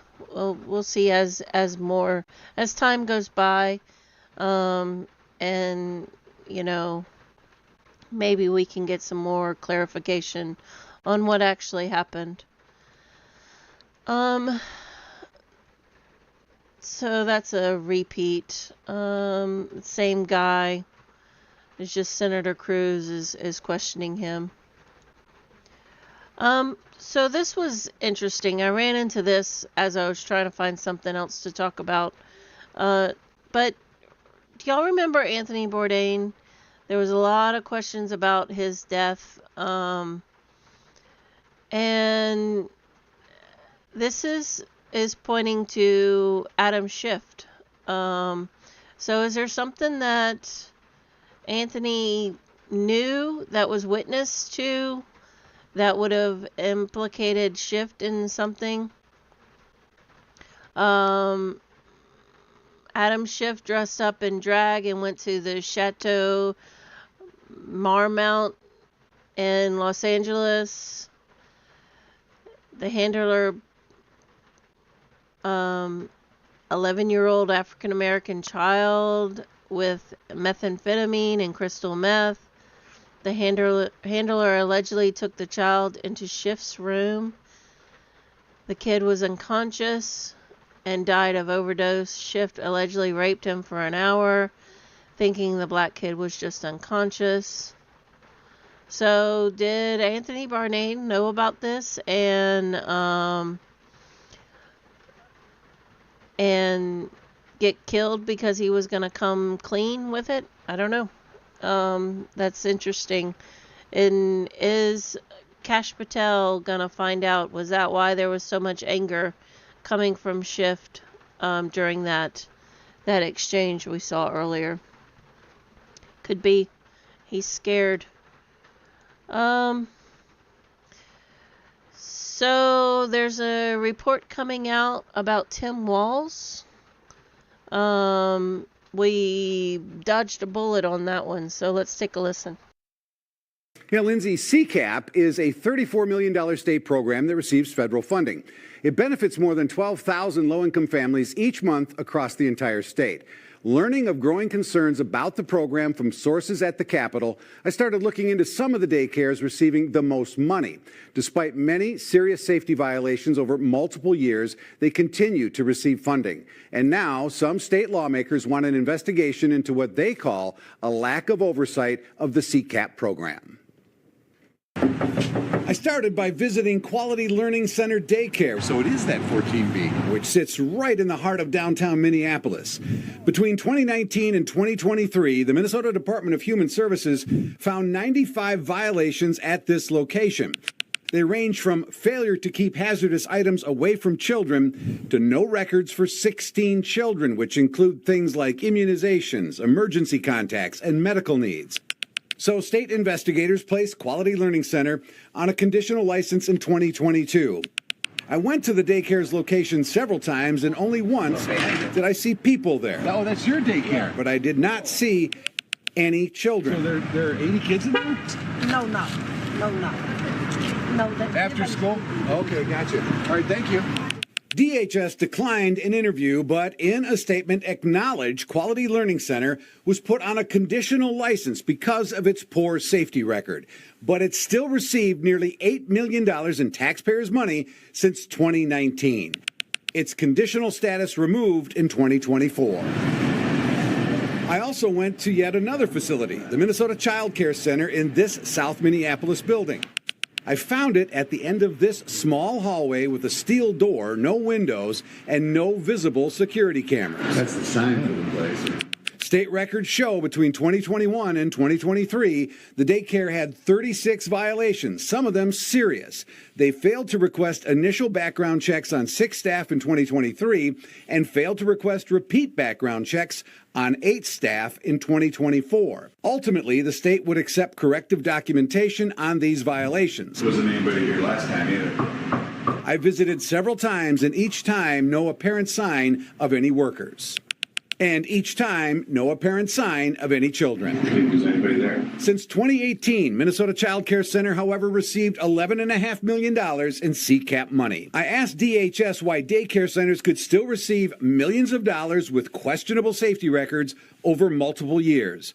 In a statement, DHS said under state law, they can only stop payment, quote, when a provider intentionally gives false information or submits false attendance records. A provider is operating after a suspension or revocation of its license, there's a credible allegation of fraud, and or a provider refuses access to attendance records. What does that say to you? It says that the oversight is incredibly lacking. I shared our findings with House Speaker-designate Lisa Dameth. Are we keeping kids in Minnesota safe? And what you're showing me here brings that very much into question. You know, Jay, you have pages here that are publicly available.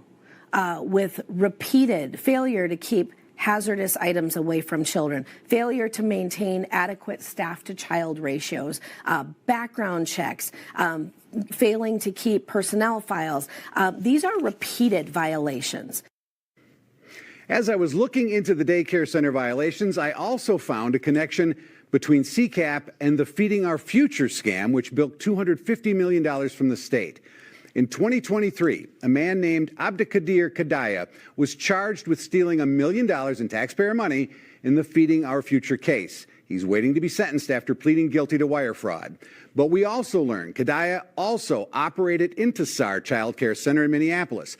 The facility received $1.8 million in taxpayer funds between 2017 and 21.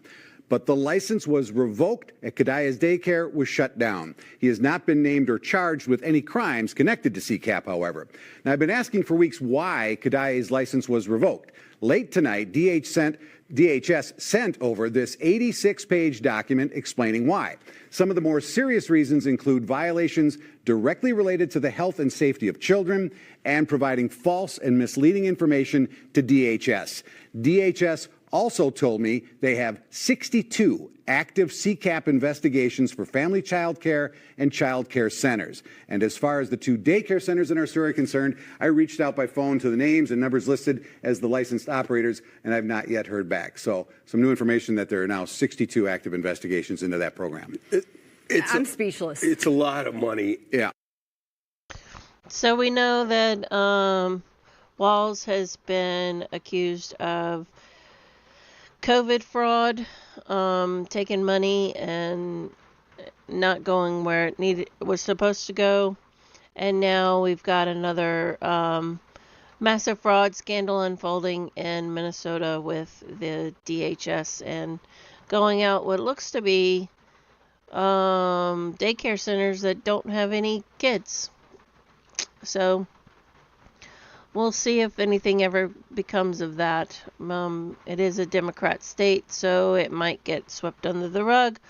Or will Kash Patel be able to take over that for federal?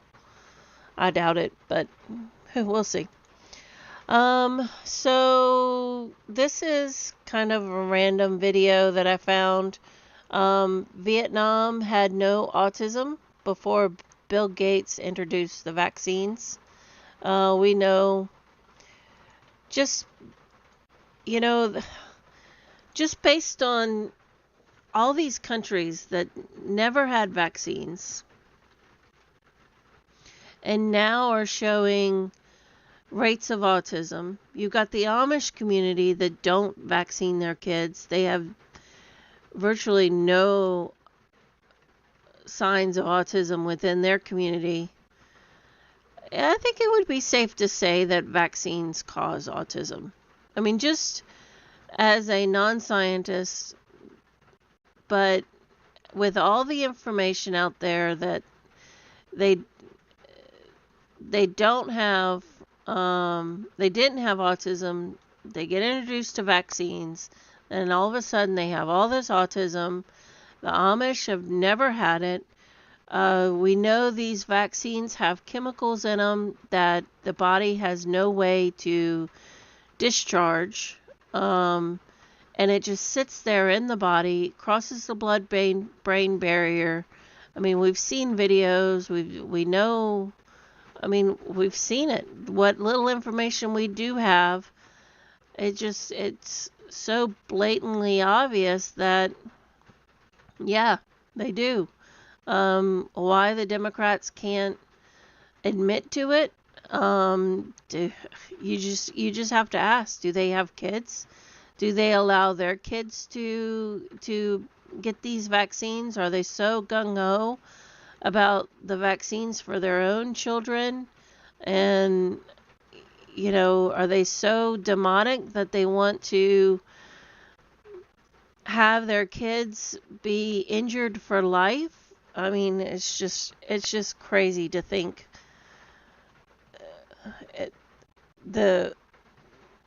You can't get in the mind of a Democrat because it's just way too evil. But let's take a listen to this video. There's no such thing as autism in 1975, year 2000, year 2001. There's no such thing.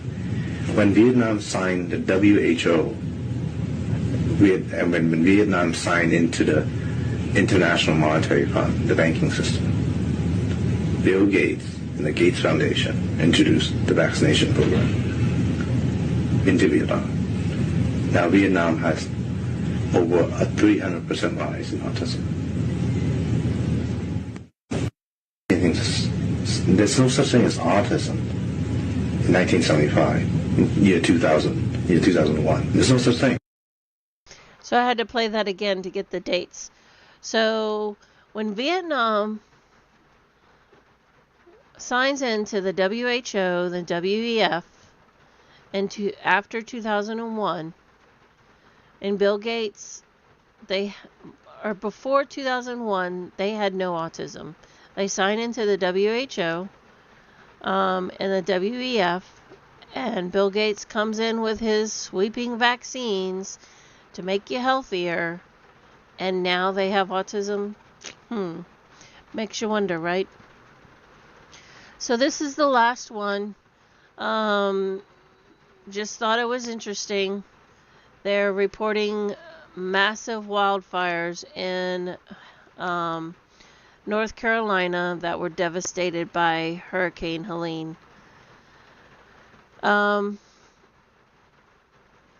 that is hard to believe because I'm not too far away from this, and our ground is completely drenched. With the snow that stayed on the ground